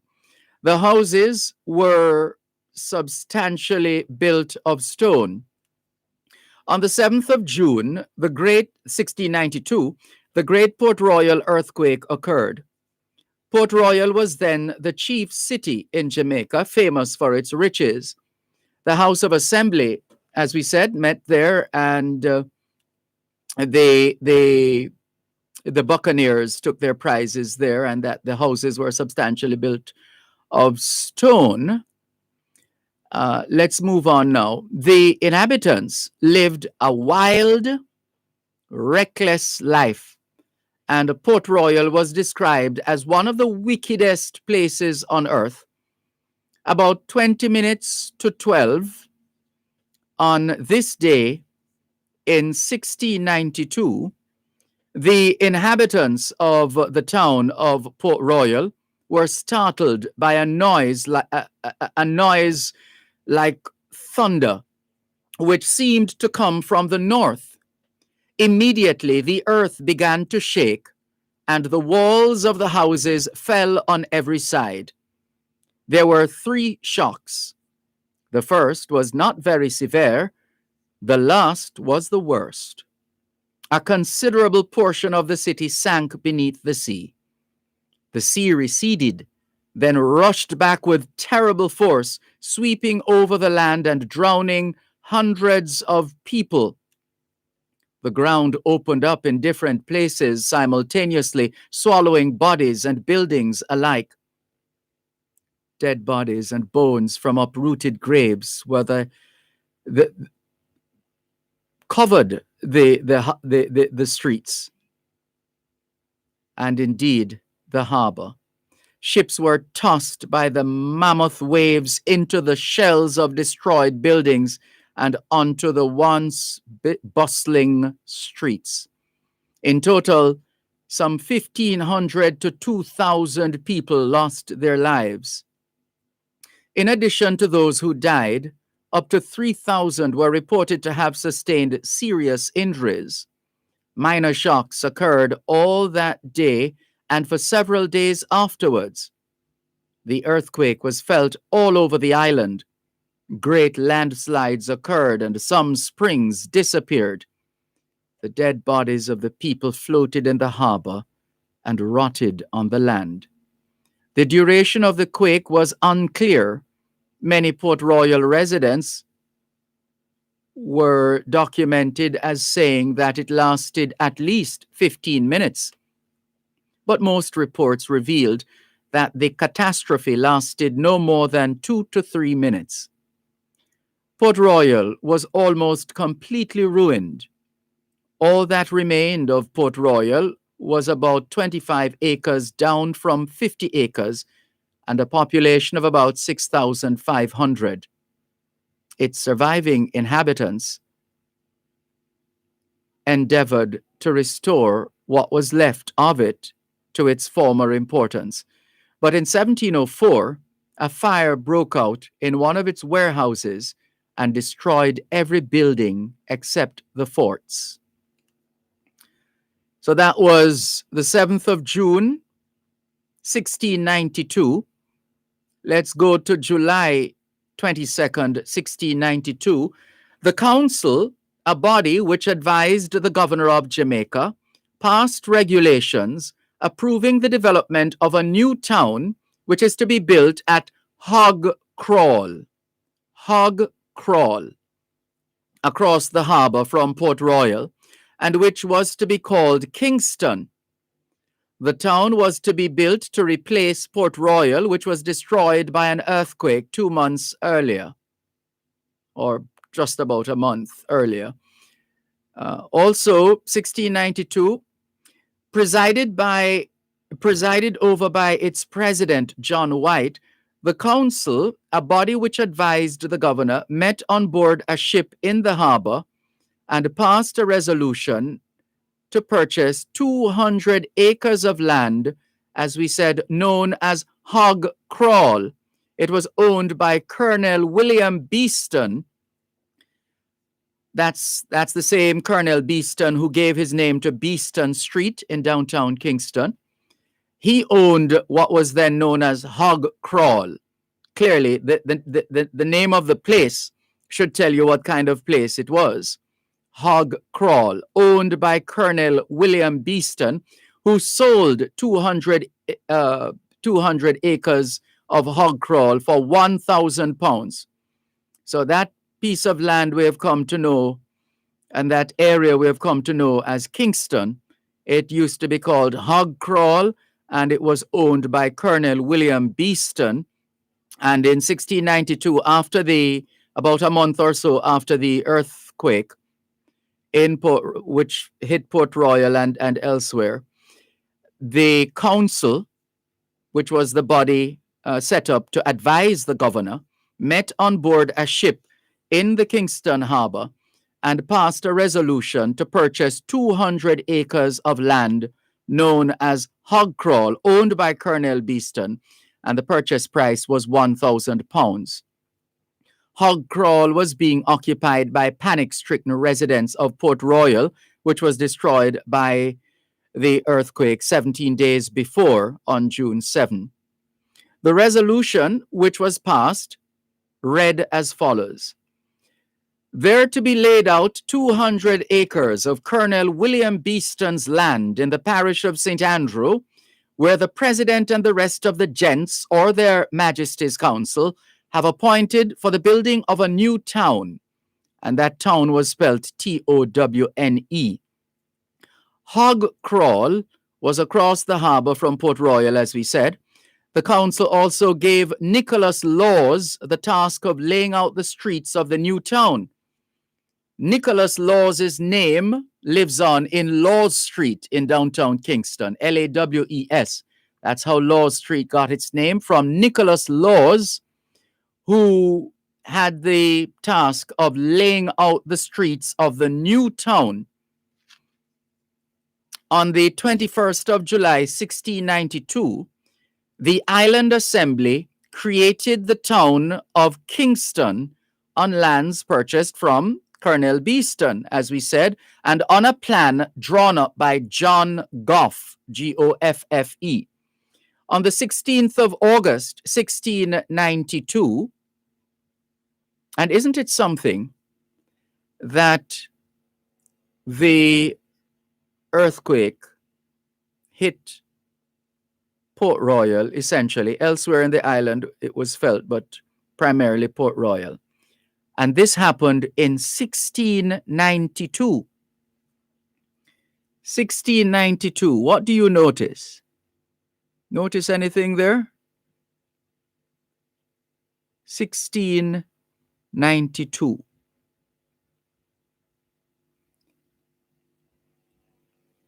Exactly 270 years from that time,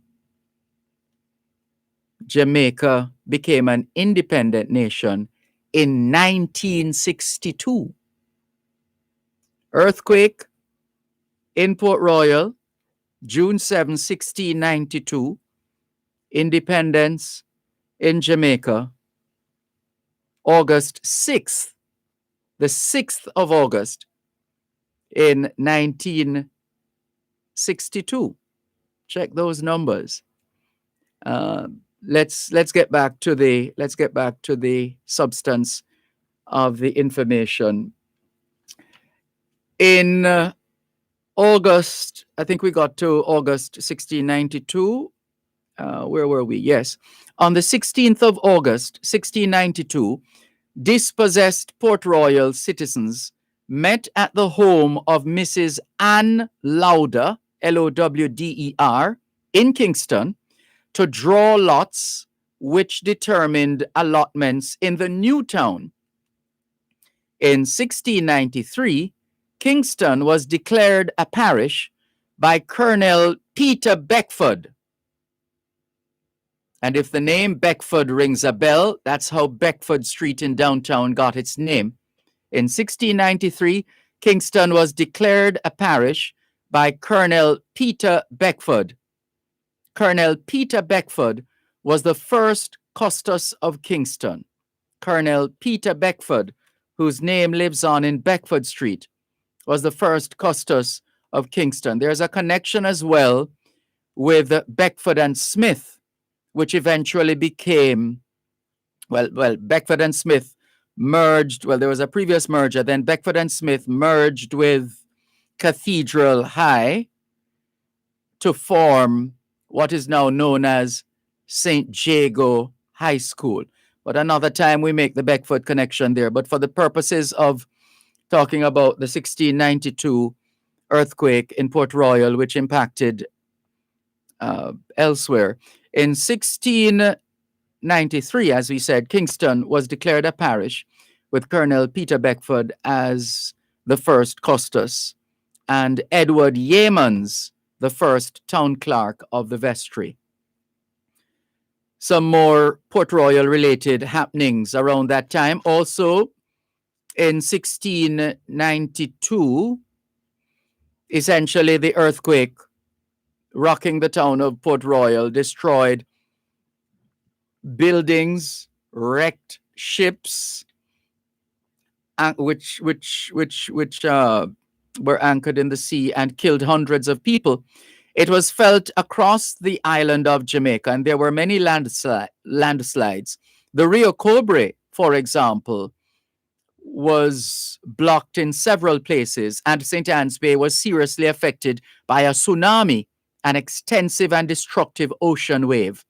A portion of Port Royal sank below the sea, as we said, and after Port Royal was devastated by the earthquake of June 7, 1692, Spanish Town regained its supreme position and remained that way for nearly 180 years. More in a moment. Knowledge is power. Class is in session. Power 106. You're listening to Power 106 FM. The time is now 3:45. Contractors and developers, Coast to Coast Quarries is having a 10% sale on all size stones. Coast to Coast Concrete has relocated to 5 Lady Musgrave Road and has opened a new plant at Somerset in Mandeville. So for all your concrete needs, including blocks and mild dust, look no further. Coast to Coast Group of Companies, expanding to serve you better. Call 876-706-3230, 876-754-7472, and 876-904-555527. Join us for the first staging of the J3A's Olympic Destiny events live on OneSpotMedia.com pay-per-view on June 5 and June 19, 8 a.m. to 11 a.m. Purchase your pay-per-view pass now for US $2.99 each day, or the season pass for only US $5.99 to watch Jamaica's leading young athletes compete for cash prizes. Simply log on to OneSpotMedia.com, select the pay-per-view tab, and buy your ticket. You may also download the OneSpotMedia.com app and watch on the go. Purchase your pay-per-view ticket today.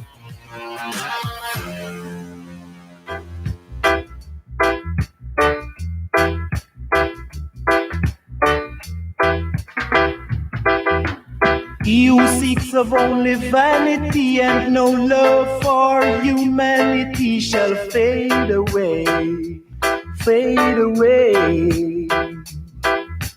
He who checks for only wealth and not for his physical health shall fade away, fade away. Thanks a lot for staying with us here on your program, Both Sides of the Story, Power 106 FM. On this, the 329th anniversary of the June 7, 1692 earthquake in Port Royal. We have a lot more history to share, But let's clear a few calls first. Hello, good afternoon. Thanks for calling. Are you there? Sorry, that person got tired of holding. Sorry about that. 876-922-4112-5. We'll come back to the callers. We were sharing the information in relation to the impact on the rest of the island of the June 7, 1692 earthquake.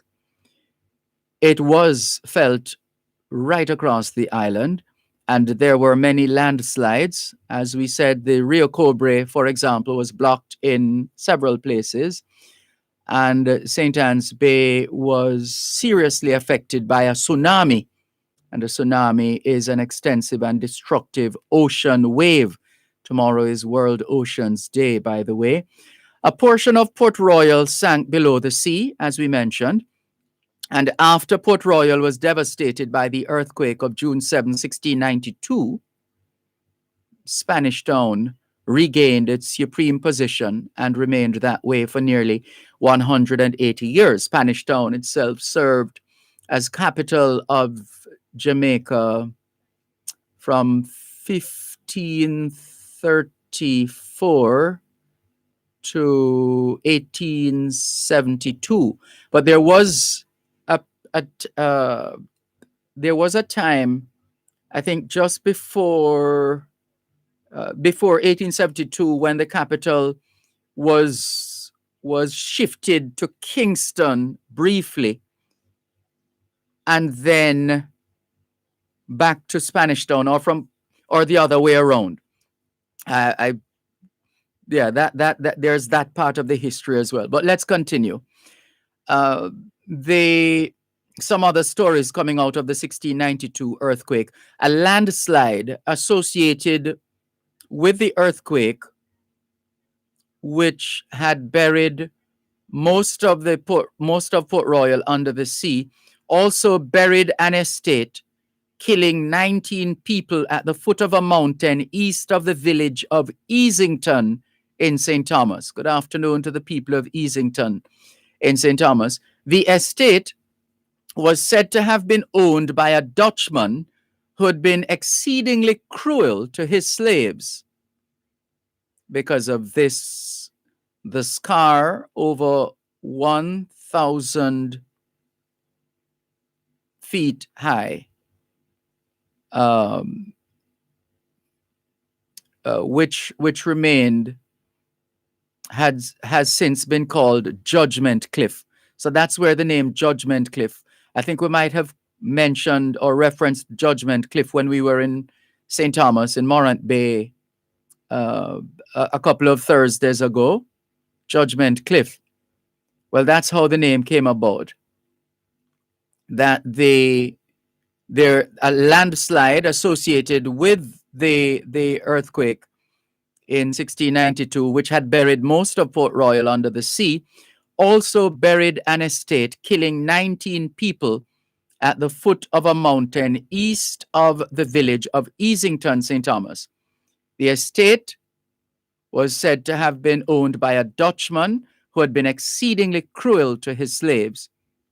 And because of this, the scar over 1,000, because of this, this scar over 1,000, well, they call it a scar, but they over 1,000 feet high, and it's also a scar with another meaning. So because of this scar, said to have been owned by this Dutchman, the scar over 1,000 feet high, which remains, it's still there, but it's now known as Judgment Cliff. Over 85 million tons of earth fell. Over 85 million tons of earth fell. And according to the geologist, Professor V.A. Zans, Z-A-N-S, its size exceeded many of the well-known slicks in other parts of the world. After Port Royal was devastated by the earthquake of June 7, 1692, Spanish Town regained its supreme position, as we said, and remained that way for nearly 180 years. On this day in 1693, there was a public holiday in Jamaica, consequent on a law passed in commemoration of the previous year's earthquake, which destroyed Port Royal.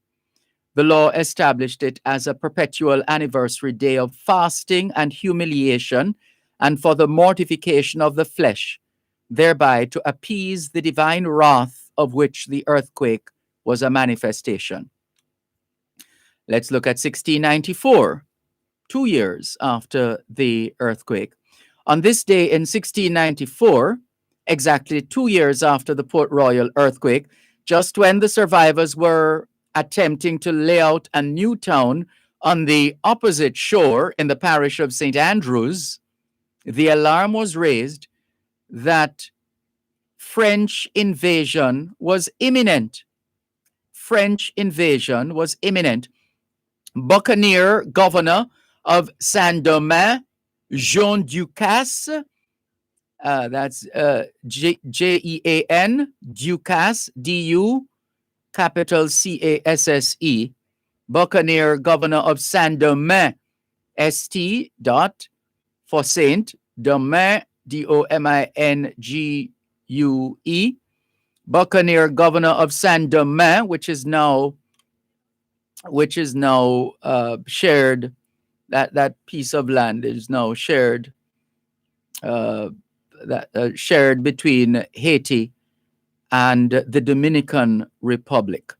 So, Buccaneer governor of Saint-Domingue, Jean Ducasse, and his men first burnt, plundered, and ravaged the eastern end of the island, kidnapping slaves and destroying sugar works. From their base in Port Morant and Cow Bay is now known as Bull Bay. They did the same thing on the north side. Finally, not daring to enter the harbor of Port Royal on the south coast, they sailed farther west and made a surprise attack on the parish of Vere, which is now known as Clarendon, landing at Carlisle Bay, named after the Earl of Carlisle, governor of Jamaica from 1678 to 1680. And they essentially destroyed the town of Carlisle. So these are men who were led by Buccaneer governor of Saint-Domingue, Jean Ducasse. So this was a French invasion. He and his men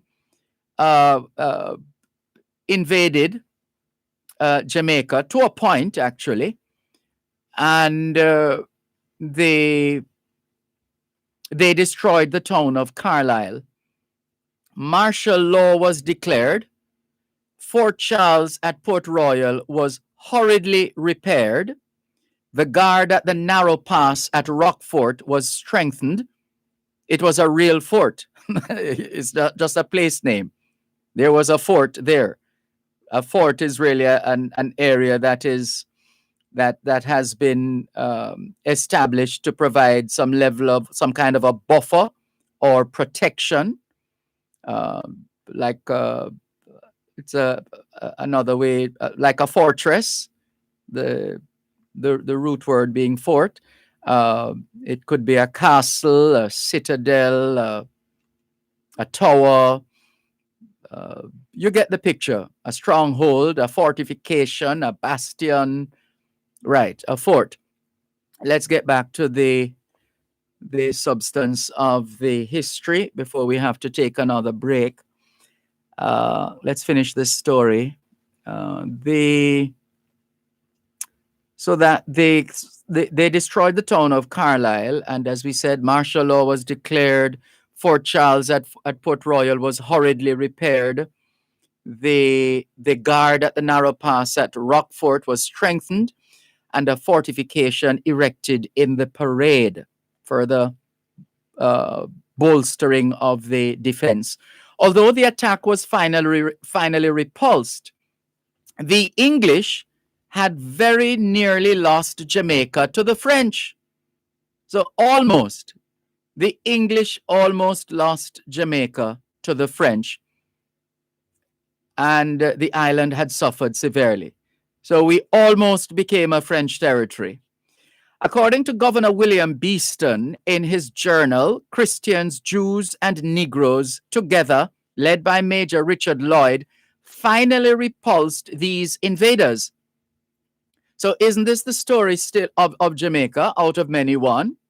At the time, according to Governor William Beeston, in his journal, Christians, Jews, and Negroes, together, led by Major Richard Lloyd, finally repulsed these French invaders. The losses were great on both sides, and many plantations were destroyed. 1,300 slaves were carried off, as well as an enormous amount of loot. It all unfolded on this day in 1694, 2 years after the June 7, 1692 earthquake. Let's go overseas now. On this day in 1712, the Pennsylvania Assembly banned the importation of slaves.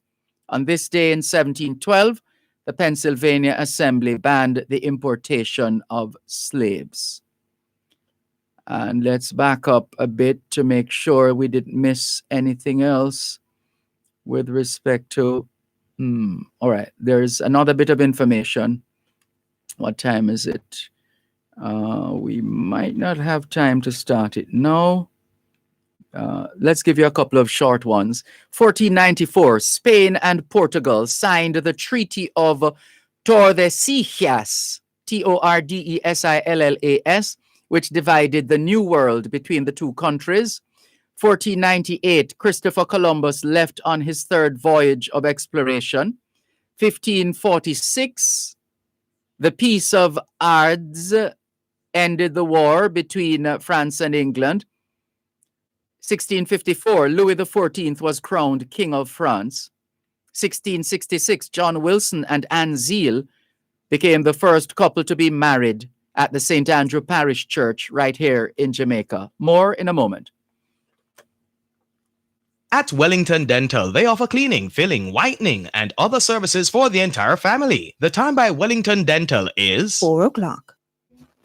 Hear what I say. One who's always acting smart and forgetting to carry love in his heart shall fade away. God is here and there and everywhere, and his eyes are watching you. You're gonna fade away, yeah, yeah, gonna fade, fade, fade, fade away. Fade away, yeah, yeah. Brother, what you done? Can't you see you're gonna fade away now?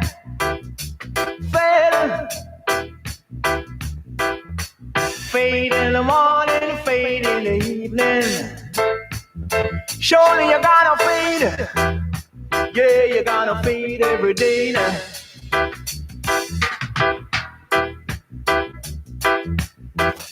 Que ahora es en español, son las 4:01. Quel heure est-il en français? Les 4:01.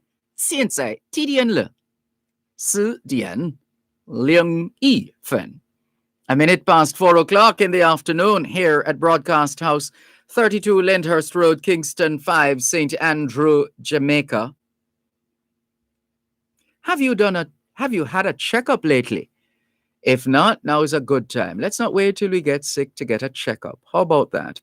Checking in with more on your program, Both Sides of the Story, Power 106 FM. So much history to share. We shared going to the break that John Wilson and Anne Zeal became the first couple to be married at St. Andrew Parish Church here in Jamaica on this day in 1666. Yes, that's how old the parish church is, on this day in 1667, the St. Andrew Parish Church, that is, on this day in 1667, on his way to Lima, that's in Peru, the Count of Lemos, Viceroy of Peru, dispatched a letter from Portobello that expressed very bluntly his reaction to the what were described as piratical activities of England. This was 2 years after the Spanish had lost Jamaica to the English. The Viceroy of Peru recommended the use of a royal armada to suppress all corsairing activities that were taking place in the Caribbean Sea. And I'm not even sure that word is still used in that sense in this day and age. Well, they turned it into a verb back then, but it is a noun, which a corsair is a pirate, and it's also used to refer to a pirate ship, or refer to a privateer, especially one operating along the southern shore of the Mediterranean between the 16th and 18th centuries. But again, let's get back to the substance of the history. Right, so that the Viceroy of Peru recommended the use of a royal armada to suppress all corsairing activities that were taking place in the Caribbean Sea, taking advantage of the war between France and England. He argued that there had been an unreasonable infiltration of foreign powers into island territory, and placed particular emphasis on the unavoidable necessity of recovering Jamaica. He was so fully committed to the project that he sent a ground recovering Jamaica. He was so fully committed to the project that he sent a ground plan of the island to the metropolis with instructions for the execution of the project. Nothing came out of those plans. But in 1989, there was still the argument that political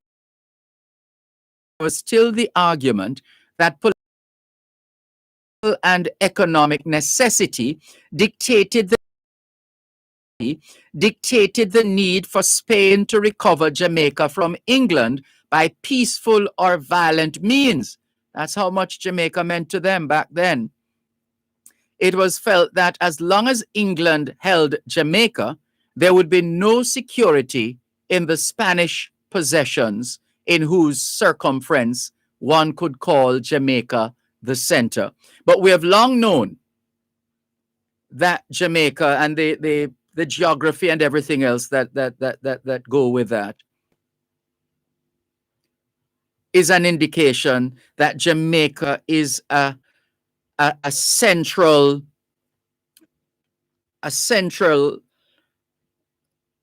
point in the region, a central location, and a pivotal. Jamaica is in a pivotal position.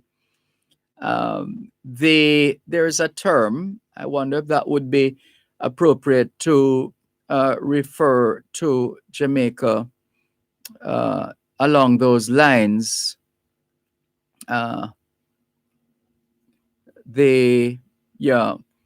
So it wouldn't be, I was thinking of centrifugal, but centrifugal refers to that in physics, moving or tending to move away from a center. So the word that we actually need is not centrifugal, but centripetal, centripetal, which is the opposite of centrifugal. And we've all grown up hearing the expression of Jamaica punching above its weight, etc., etc.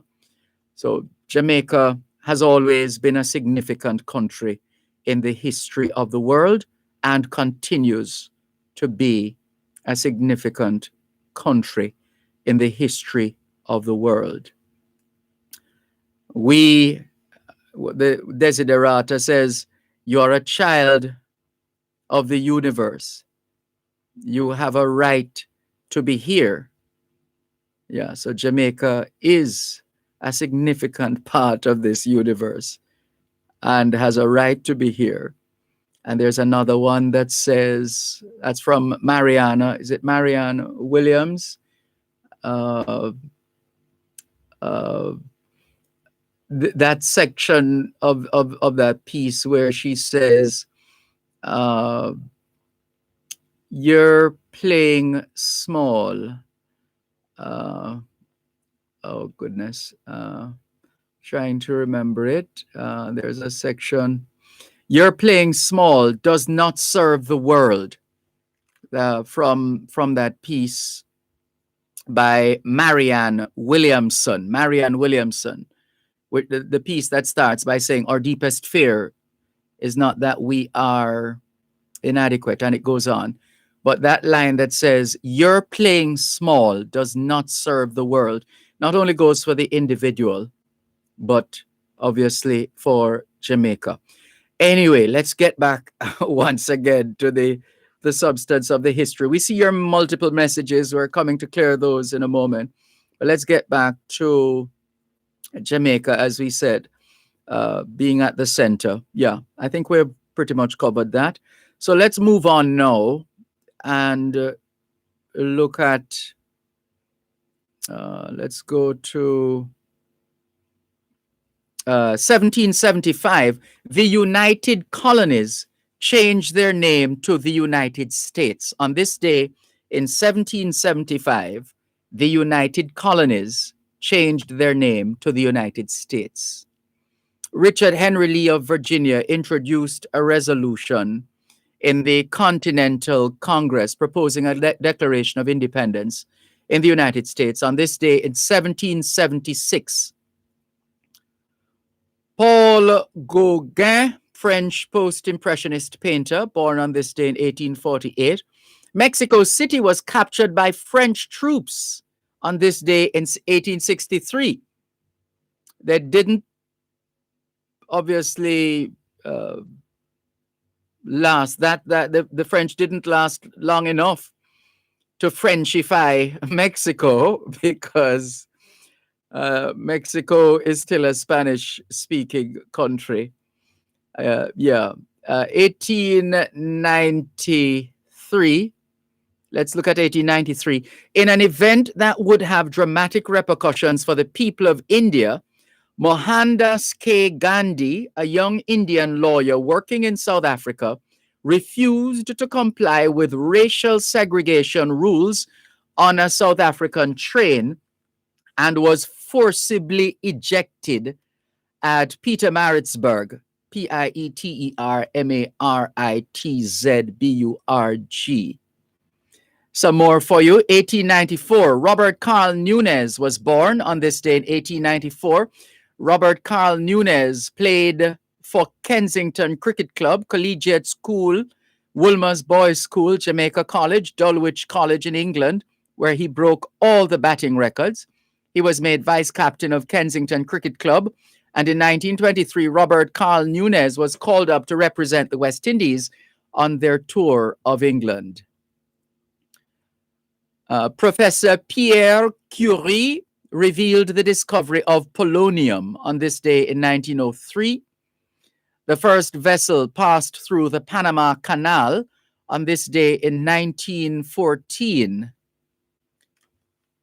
The first successful flight by a Jamaican pigeon carrying a message took place from the Morant Keys to Kingston, a distance of 60 miles. The flight was carried out at the request of the lessees of the Pedro and Morant Keys, Jacobs Commercial and Shipping Agency Limited. And they had always found it impossible to receive any communication from the Keys as to the supply of booby eggs and to the quantity expected to be brought to Kingston by the ship employed to do so. Sidney Barton, who reared pigeons, agreed to test one of his pigeons on the flight and sent it by boat to the Keys 3 days earlier. To his pleasant surprise, the bird returned to its roost in Barton's home. That was 1927 in Jamaica. 1929, the sovereign state of Vatican City came into existence as copies of the Lateran Treaty were exchanged in Rome on this day in 1929. Pierre Laval received emergency powers to save the franc. 1939, King George VI and his wife, Queen Elizabeth, arrived in the U.S. It was the first visit to the U.S. by a reigning British monarch. Here in Jamaica in 1942, the Chinese Retailers Association was formed. The meeting was attended by 95 members, Stephen Yap as the chairman and Chang Hon Jin as the secretary. Lionel Hart, a jazz pianist and leader of a three-piece dance band who had entertained fans all over rural Jamaica, dies of a heart attack at the home of Sidney Thompson in Christiana, Manchester. It is said that Hart could not read a note of music, but he made the piano talk. On this day in 1952, leader of the majority party, Alexander Bustamante, officially declared the refurbished Rockfort mineral baths in eastern Kingston open and recommended its healing powers to doctors. He prescribed that as they do for their patients, they should use it 3 times a day, but before meals. The refurbishing work was done by prisoners from the General Penitentiary in Kingston under the direction of senior warder Astor Watson. 1958, table tennis prodigy Joy Foster, that's Maurice Foster's sister. Maurice Foster of Power 106, that's his sister, Joy Foster. On this day in 1958, table tennis prodigy Joy Foster became the youngest international individual champion of any sport in the history of the world when she defeated Marva Carter, the Barbados champion, at the West Indies Championships in Trinidad. Can we repeat that? On this day in 1958, table tennis prodigy Joy Foster became the youngest international individual champion of any sport in history when she defeated Marva Carter, the Barbados champion, at the West Indies Championships in Trinidad. She was already the U.S., this is Maurice Foster's sister, Joy Foster. She was, at the time, she was already the U.S. national under-15 singles champion. Yes, the U.S. national under-15 singles champion. A year later, on the 5th of June, 1969,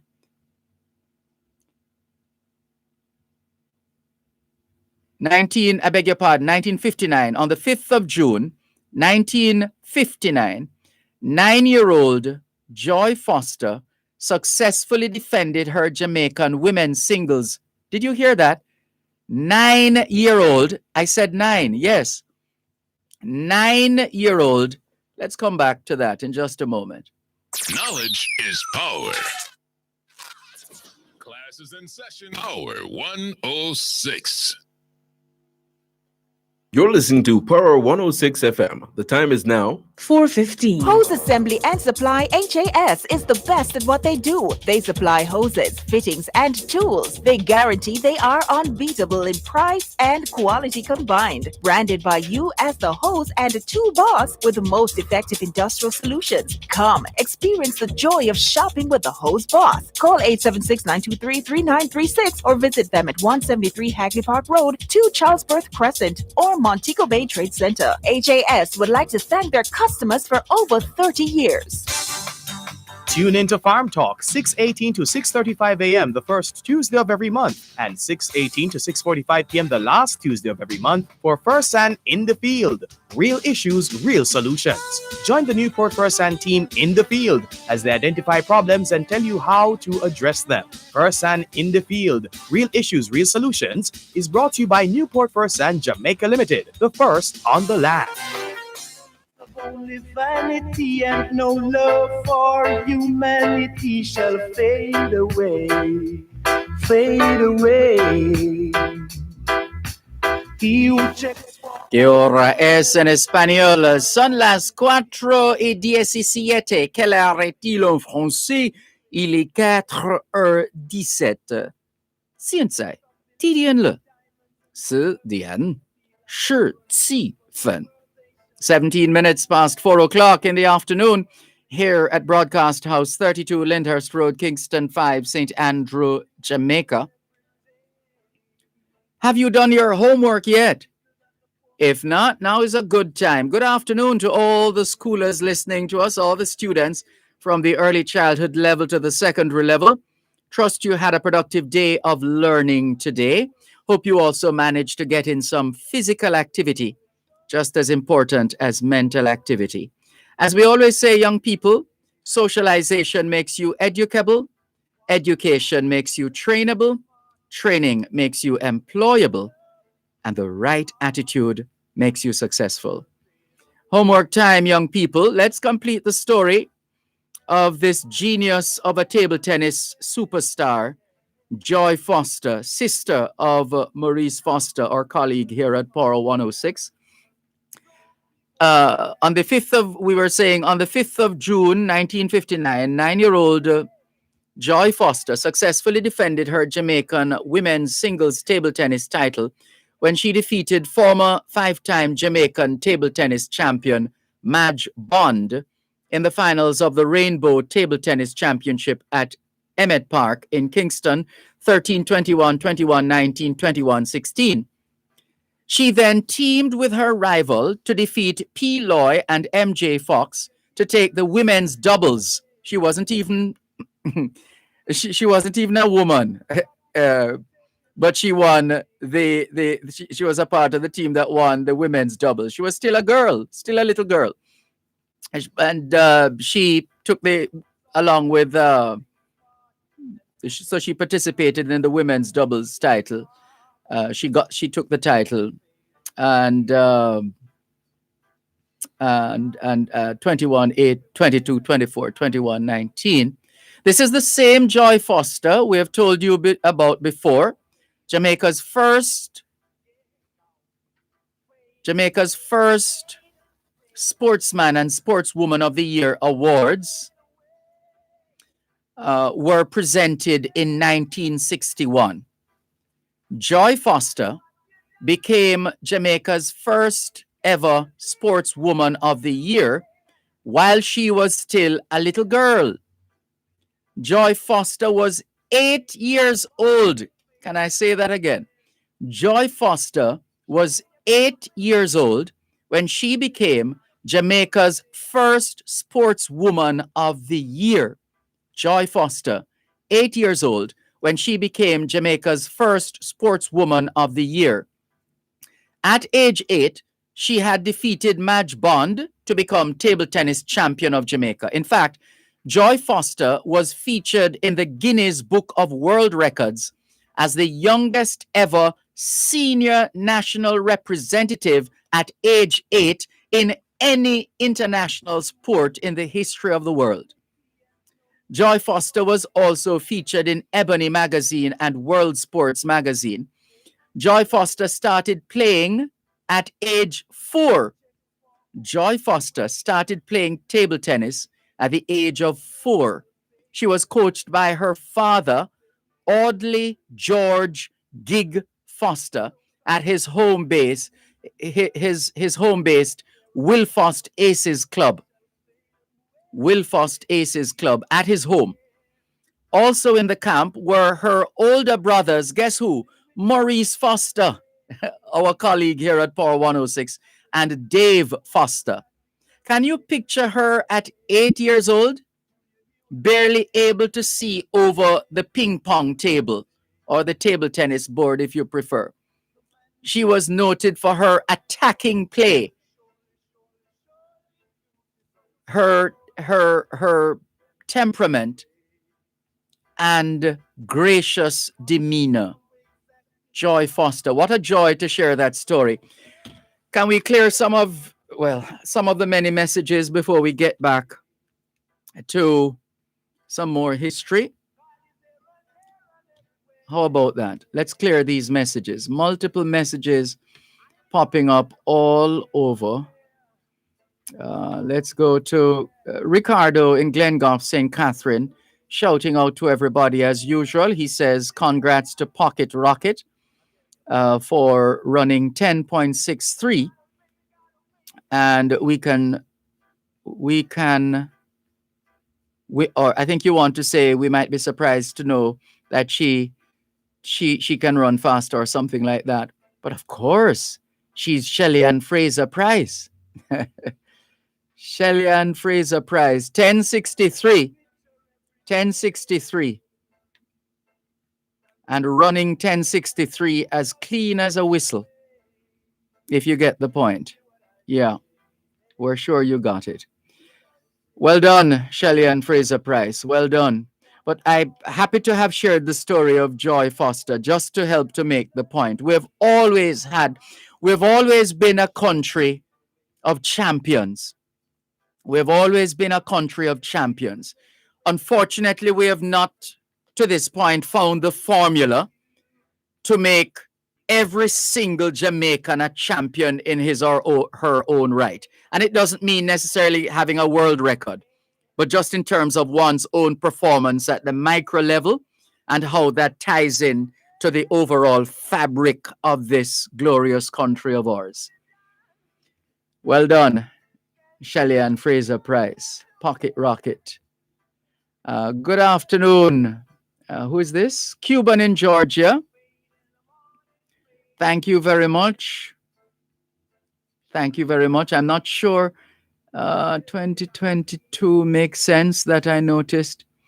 Not sure what we missed there, Cuban in Georgia. You have to help us. You have lost us somewhere along the line there.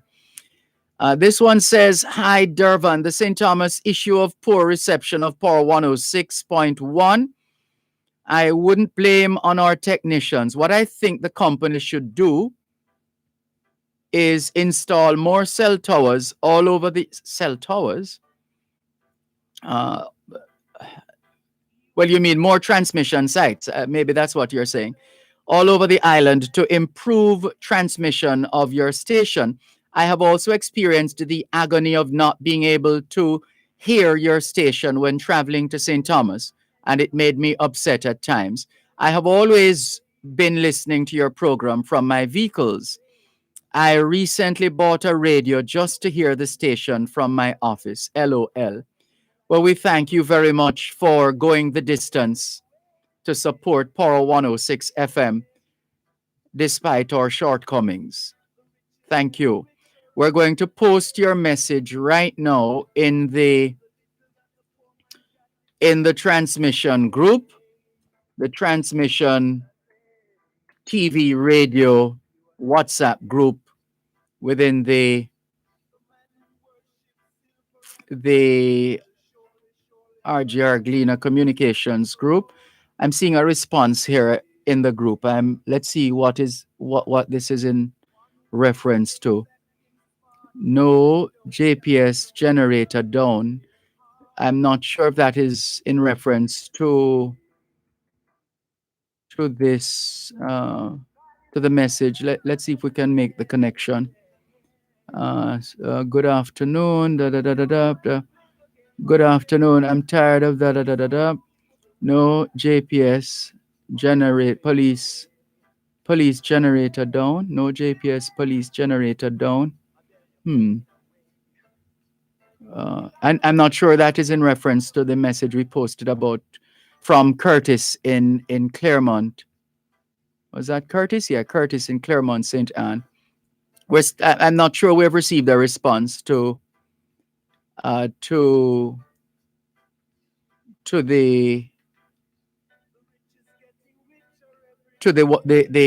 queries, the problems that our listeners are facing elsewhere that we have posted. Well, we just posted the one having to do with St. Thomas. And as usual, we put the number,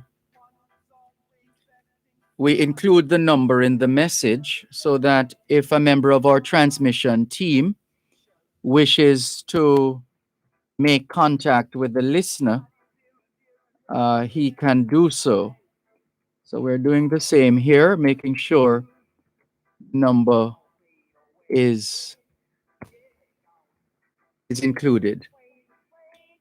All right, let's move on. We're not going to waste any more oxygen on that subject. We'll just keep sending the messages over to the transmission group. But we really need to do better than this. Really and truly. Can't continue like this. And hope to grow listenership. Can't grow listenership if people can't hear you. How are you going to do that? As we said, we're not going to waste any more oxygen there. Let's move on. Let's scroll up. This one says, good evening, Dervan. Good afternoon. We in St. Thomas aren't getting any reception. Here we go again. This is another one. Is this what we're going to spend our afternoon dealing with? Oh dear. Copy, and we're going to paste it in the transmission WhatsApp group once again. Paste. Let's include the number. Go back. Let's go back and get the number. Here we go. Engineering department, anybody out there listening to us? Anybody in engineering listening to Power 106 FM? We really hope so. If not, check the transmission TV, radio, WhatsApp group for the multiplicity of messages that we're getting from listeners who are having difficulties hearing us. Here's another. Well, let's see what this one is about. Mr. Dervan, good day to you. Mr. Dervan, would you agree that the Jamaican government should seriously try and tackle mental health issues on a larger scale? Well, no doubt the Minister of Health and by extension the government will tell you that they have been taking mental health issues seriously. They have instituted a couple of lines, I believe, that people can call. They have had a couple of programs. I can't remember everything off the top of my head, but essentially you're calling for more. Well, there's always room for improvement. The message goes on. Would you also agree that the government should put more effort into training more counselors and psychiatrists in every community to help people with their personal problems? Yes, we can do with a lot more of that, because a lot of our people, too many of us, have issues of a mental health nature. Let's come back with more in a moment. And the little that the poor man got, it shall be taken away. You're listening to Power 106 FM. The time is now 4:30. Manchester Peace Coalition and Power Services Company Limited present Celebrating Him 2021, the virtual edition, under the patronage of Mr. R. Oliver Mayer, Jamaica's Consul General in Miami, Florida. Join me, Dervan Malcolm from Power 106 FM, and my co-host Nadine Blair of Love 101 FM as we celebrate fathers against the odds. 6 p.m. Jamaica time, 7 p.m. in the US and Canada. Father's Day, Sunday the 20th of June, featuring Kevin Downswell, Rory Ball, Andrea Delcita Wright, the JCF Choir, NCU Choir, and Carly Knight Francis. Proceeds in aid of the Windsor Lodge and Hanbury Children's Homes, plus promoting harmony in the family and community. Get your tickets online at mpco.iteneri.com. Class is in session on Hits 92 FM and Power 106 FM. Join Hits 92 FM from Monday to Friday, 11 a.m. to 1 p.m. and Power 106 FM on Saturdays from 9 a.m. to 1 p.m. for class time. Fun, interactive, educational content for students from the early childhood to secondary level. We take you to school on a wide range of subjects, including language arts, literacy, mathematics, civics, religious education, and others, all from the comfort of your home. Class time on Hits 92 FM and Power 106 FM is brought to you in partnership with the Ministry of Education, Youth, and Information.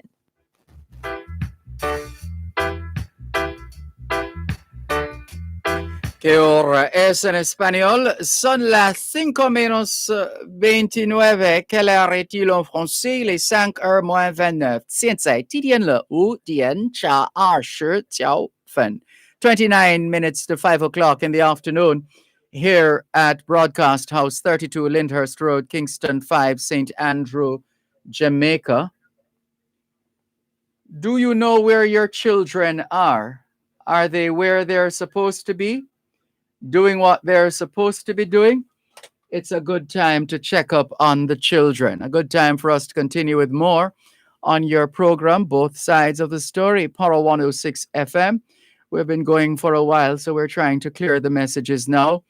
The rest of this message, we need to move away from the prim and proper shame culture and encourage individuals to speak up and be open to offload things that are worrying their mental health. I'm referring to that woman who drowned at Flatbridge. Yeah, that's a most unfortunate situation based on the description of what happened. Clearly, there were some issues there. There were some issues. And just a reminder that we are all vulnerable, quite frankly. All it takes sometimes or invariably is just one incident, one conversation, one experience that can cause us to reconsider whether we want to go on or not. And this is why we have to, family is important.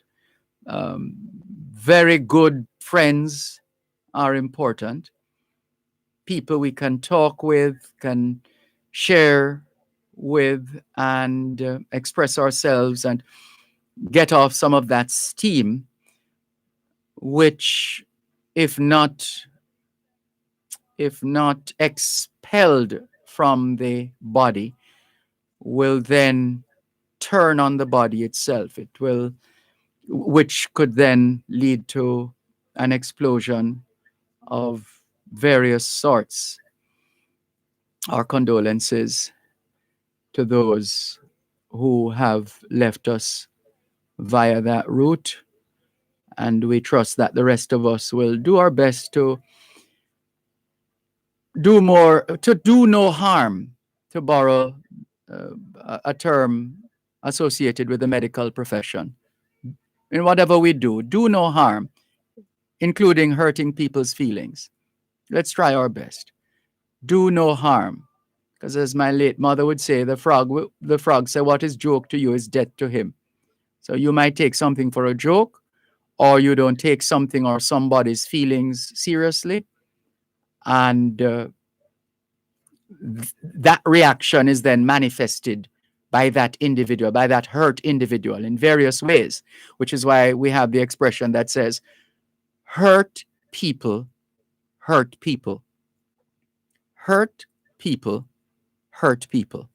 So those of us who are hurt and are hurting end up perpetuating hurt by hurting others. So let's try our best in our daily lives to do no harm. Let's continue. Here's a message from Vision in New York. Greetings, Sir D. Bless up yourself and staff as well. Great job, guys. Very informative. Thank you very much. And who is this now? Oh, Franklin McDonald in Canada saying, greetings, Dervan. Please remember June 7 is the 329th anniversary of the Great Port Royal earthquake and tsunami of 1692. The designation Great for an earthquake has special significance, which you can look up on the internet. Well, this message came in at 7 minutes to 1 o'clock this afternoon, Jamaica time. By now, Mr. McDonald would have heard the lengthy presentation on the Port Royal earthquake. Let's see who else is messaging us. We see Raskaba has sent us a video. We haven't looked at that yet, but he's waiting online as well. Michael from Bellplain in Clarendon has also shared a video. You know how we are. We are never too quick to click on these things, but we'll see. Also, Tevin has sent us some pictures here. He says, "Good afternoon, Dervan. How can I get her to come on your show and talk about her small business as you encourage entrepreneurs?" That's easy. Just call or message us just as you did just now. Just send us a message. It's that simple, Tevin. We're not into the business of complicating life. People are complicated. Life is really quite simple. People complicate life. Yeah, just send a message and we'll take it from there. Well, you have started, but give us our details and we'll follow up. This one says, I think I read this already, didn't I? Yeah, let's move on. Listeners, bear with us. We're clearing as we go along. Most Sundays, we don't even look at the phone. And there are some messages from the previous, like on a Monday, messages from Sunday, and other times over the weekend. All right, so we're finished with that one. Let's hop across and clear this next source of messages. That's how much we value your input, listeners. We always try to get in your messages and your calls. Michelle Foster Williams, greetings, blessings to you too. Bijou in New York, good afternoon. She says, I hope that all is well and you're having a blessed day. Thank you, Bijou. Hope the same for you and yours. Veronica Francis says, hi, Dervan. Veronica from PSL, Florida, listening. Welcome, Veronica from PSL. What is PSL again, Veronica? Remind me, please. Cherry Henry says, good afternoon, Mr. Dervan and listeners. I'm not getting you on my radio from last week. I don't know what happened or what's happening. Here we go again. Miss Cherry, can you remind us where exactly you are again so we can share the information with the team in the transmission group? Let's see. Yes, it seems like this is becoming quite a preoccupation now for us. Oh dear. And this is being impacted by this device. So we need to come back to this device, which Raskaba is on right now, in order to reload the messages so that we can transfer this message. We're doing it right away. We're not wasting any time because we really have to fix this problem once and for all. We can't be having all these complaints of people not hearing us. Because my position on this is quite simple. If we're not going to be operating at a certain level, at a certain standard, and with a certain consistency in our reach, then we should really call it a day and move on to change the focus to something else, because we're in the business of radio, and if people can't hear us, we're talking to ourselves, right? Miss Cherry, please send the information to confirm where exactly you are. We try to remember everybody and everywhere, but sometimes we forget. Paul in Philadelphia, good afternoon to you. Thank you very much. Ranny Bell says it's working now. That's St. Thomas, and we hope that goes for everybody else in St. Thomas, hopefully, because Ranny Bell is in St. Thomas and he's saying it's working now. Thanks. So there's some good news. Norman Hines says, good afternoon, Mr. Dervan and listeners. Good afternoon, Norman Hines. Jeannie Chambers, welcome. Sylviana Johnson, good day to you too. Rainy day in JA.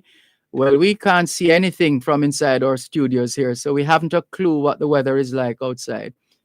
And we can't hear anything either from the outside. Paul in Philadelphia says, Dervan, we briefly discussed the need for security in school during our last interview.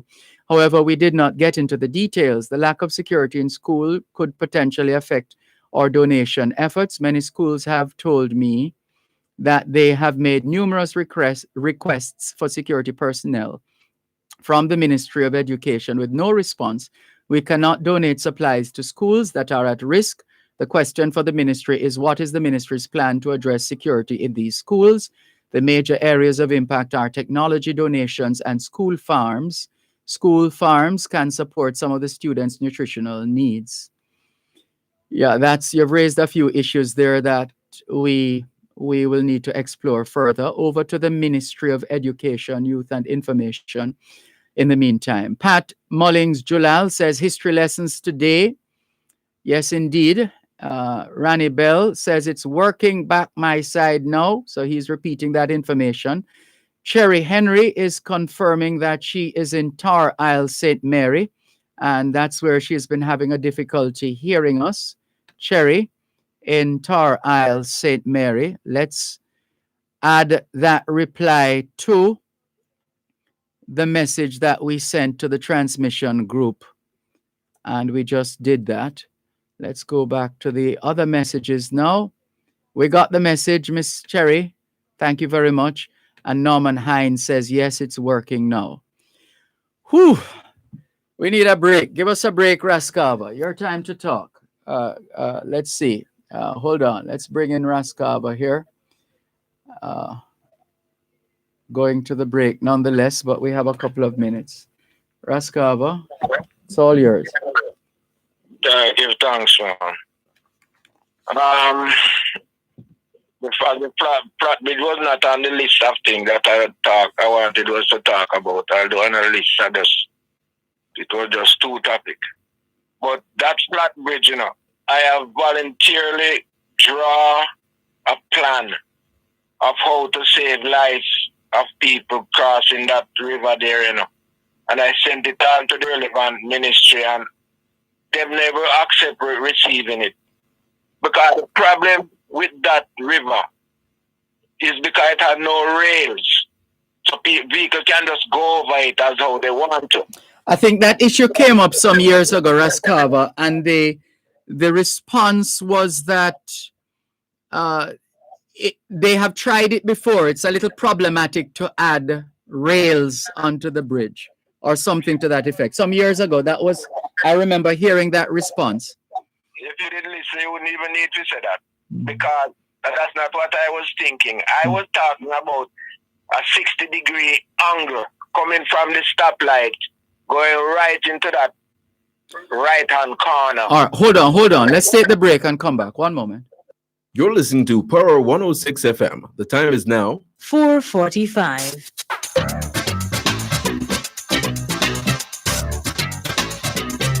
49 years later and still going strong. Under the Law helps you to know your rights and how the laws of Jamaica can help you defend those rights. The program is brought to you on Tuesdays by the Ministry of Labor and Social Security, providing opportunity, stability, and social protection.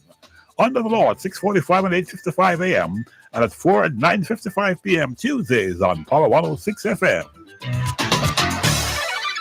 Everywhere, and his eyes are watching you.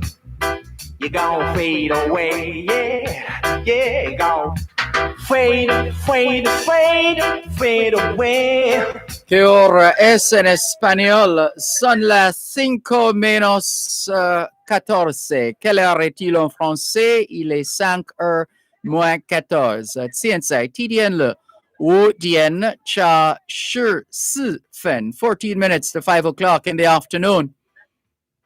Here at Broadcast House 32 Lyndhurst Road, Kingston 5, St. Andrew, Jamaica. Good afternoon to all working Jamaicans tuned into both sides of the story here on Power 106 FM. It's a good time for us to ask ourselves, how productive have we been today? How productive have we been today? Raskava is going to turn down that radio or other device in the background now, as we go back to him to complete his point about Flatbridge.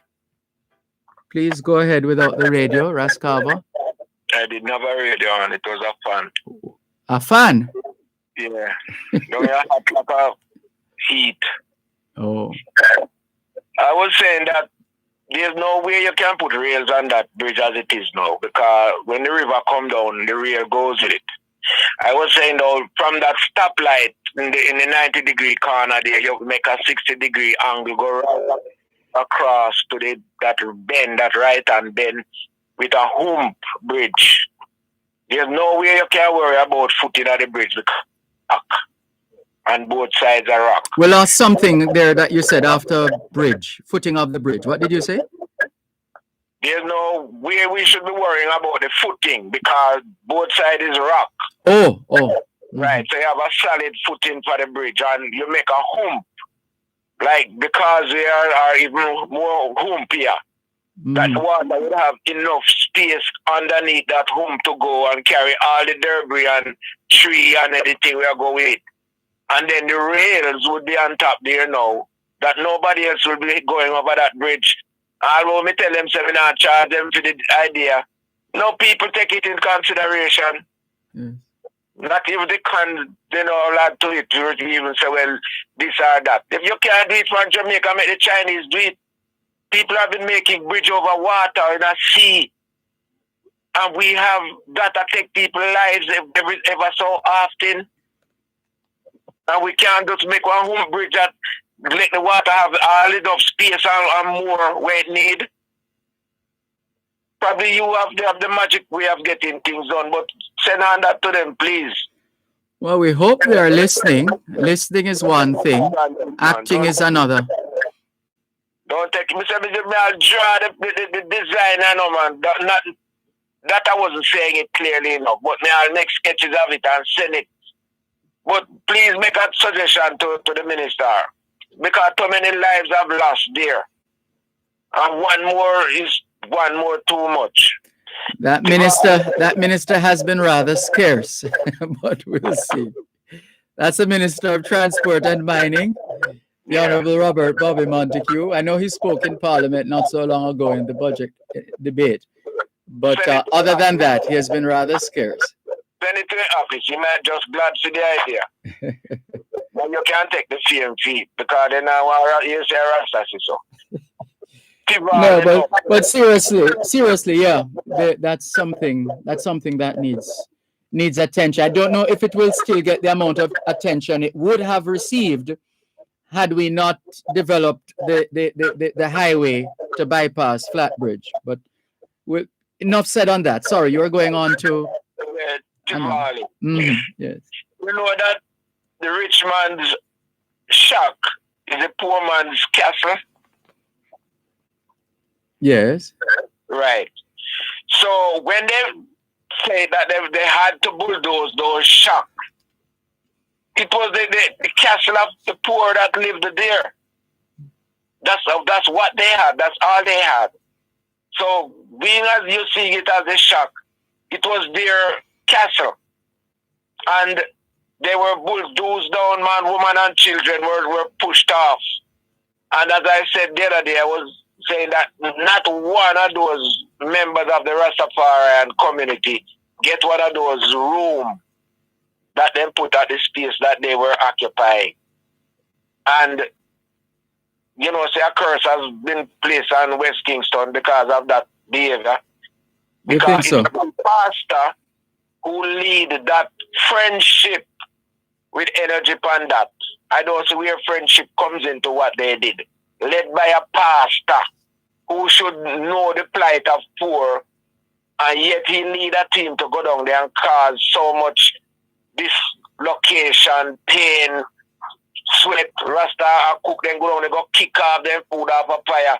That she was not remembering that children are hungry down there. So how could not a curse be placed on West Kingston? Yeah, well, enough of that. Mm-hmm. You see, as I said, I've mentioned in the last month or so before that we have so much problematic children in school. And as I said recently, there's a child in grade 6. Hopefully he did not sit that exam in GSAT. That child did not does not know his 2-time table.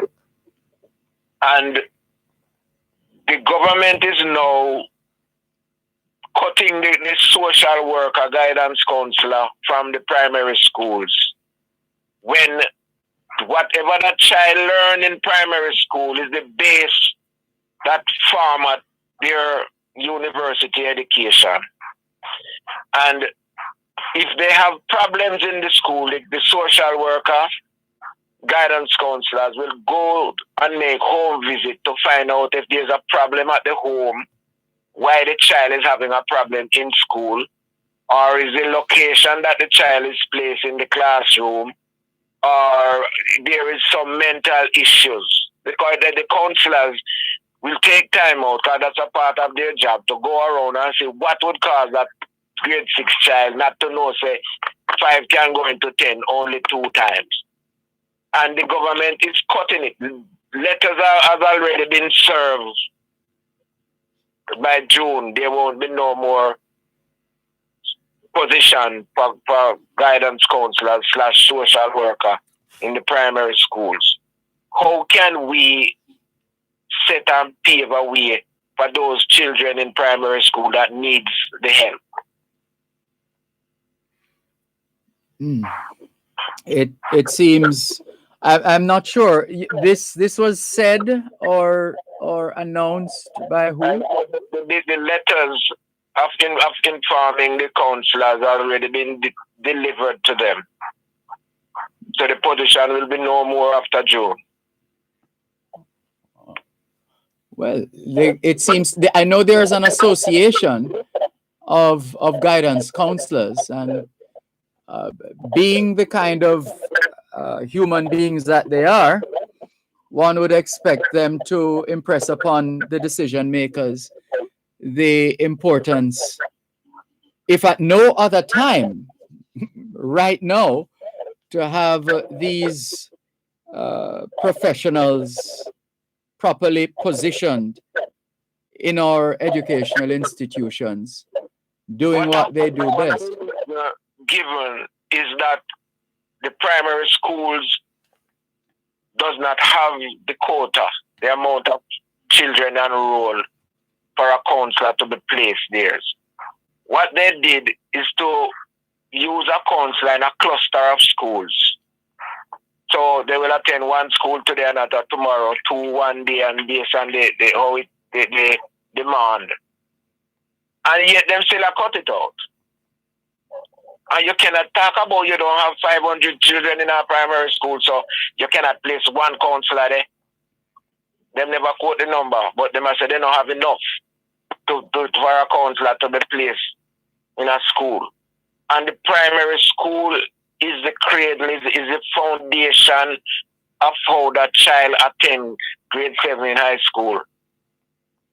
Because you are preparing them for high school, and the high school prepare them for higher tertiary learning institutions. And I cannot see how if you want your children to grow up and when they go to high school, they don't fight the teacher, or them and they are going there and farm gangs and take a picnic of the car, their lunch money, come give them because they're done in the school gang, say so.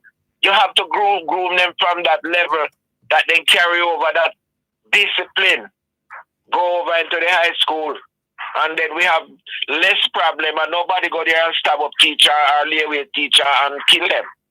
How can government be cutting a program like that in this time? Pertinent question. We are going to follow up. You're bringing it to our attention. We had no idea. All right, sir. Thanks. But thank you for the call. All the very best. Take care. Can we thank you once again for the privilege of serving you on yet another edition of your program, Both Sides of the Story, for today, Tuesday. I beg your pardon. How did I get to Tuesday? Not yet. Monday, the 7th of June, 2021. The moving finger writes, and having writ moves on, nor all your piety nor wit shall lure it back to cancel half a line, nor all your tears wash out a word of it. All things being well, both sides of the story returns tomorrow afternoon, 2 to 5. Till then, this is Dervan Malcolm reminding all of us that every day is an opportunity to do better than yesterday. Take care. Richer every day, and the little that the poor man got, it shall be taken away. Do you hear what I say? Yeah, hear what I say. The man who worships silver and gold shall surely, surely, surely lose his own soul, then fade away. One who's always acting smart and don't carry no love in his heart shall fade away. God is here and there and everywhere, and he knows when you play the game unfair. So people beware, or else you fade away. Hey, beware, or then you fade away.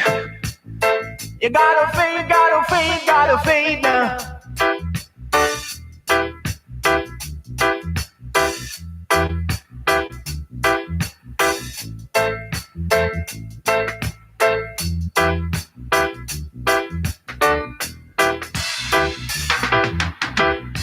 The rich is getting richer every day, and the little that the poor man got, it shall be taken away. Do you hear what I say? Hey, hear what I say. One who's always acting smart and forgetting to carry love in his heart shall fade away. God is here and there and everywhere, and his eyes are watching you.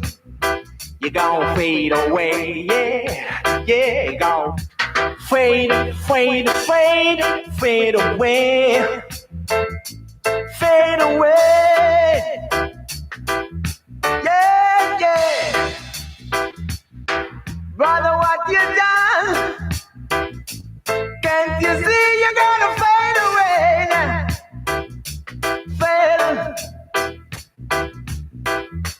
Fade in the morning, fade in the evening. Surely you're gonna fade. Yeah, you're gonna fade every day now.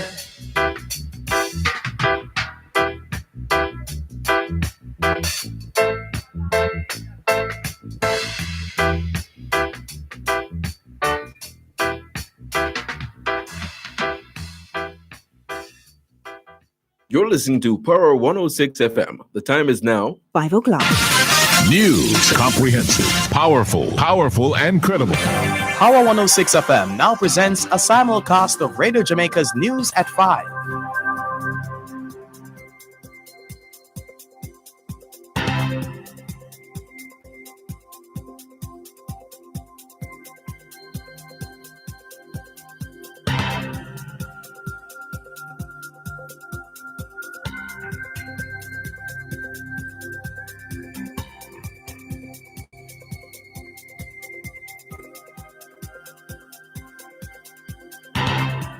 I am Dervan Gordon. Coming up in the news segment of Beyond the Headlines, today, Monday, June 7, 2021. Pastor who was being sought in connection with the deadly rape of a 15-year-old girl turns himself into the police. Sissoko calls for greater collaboration between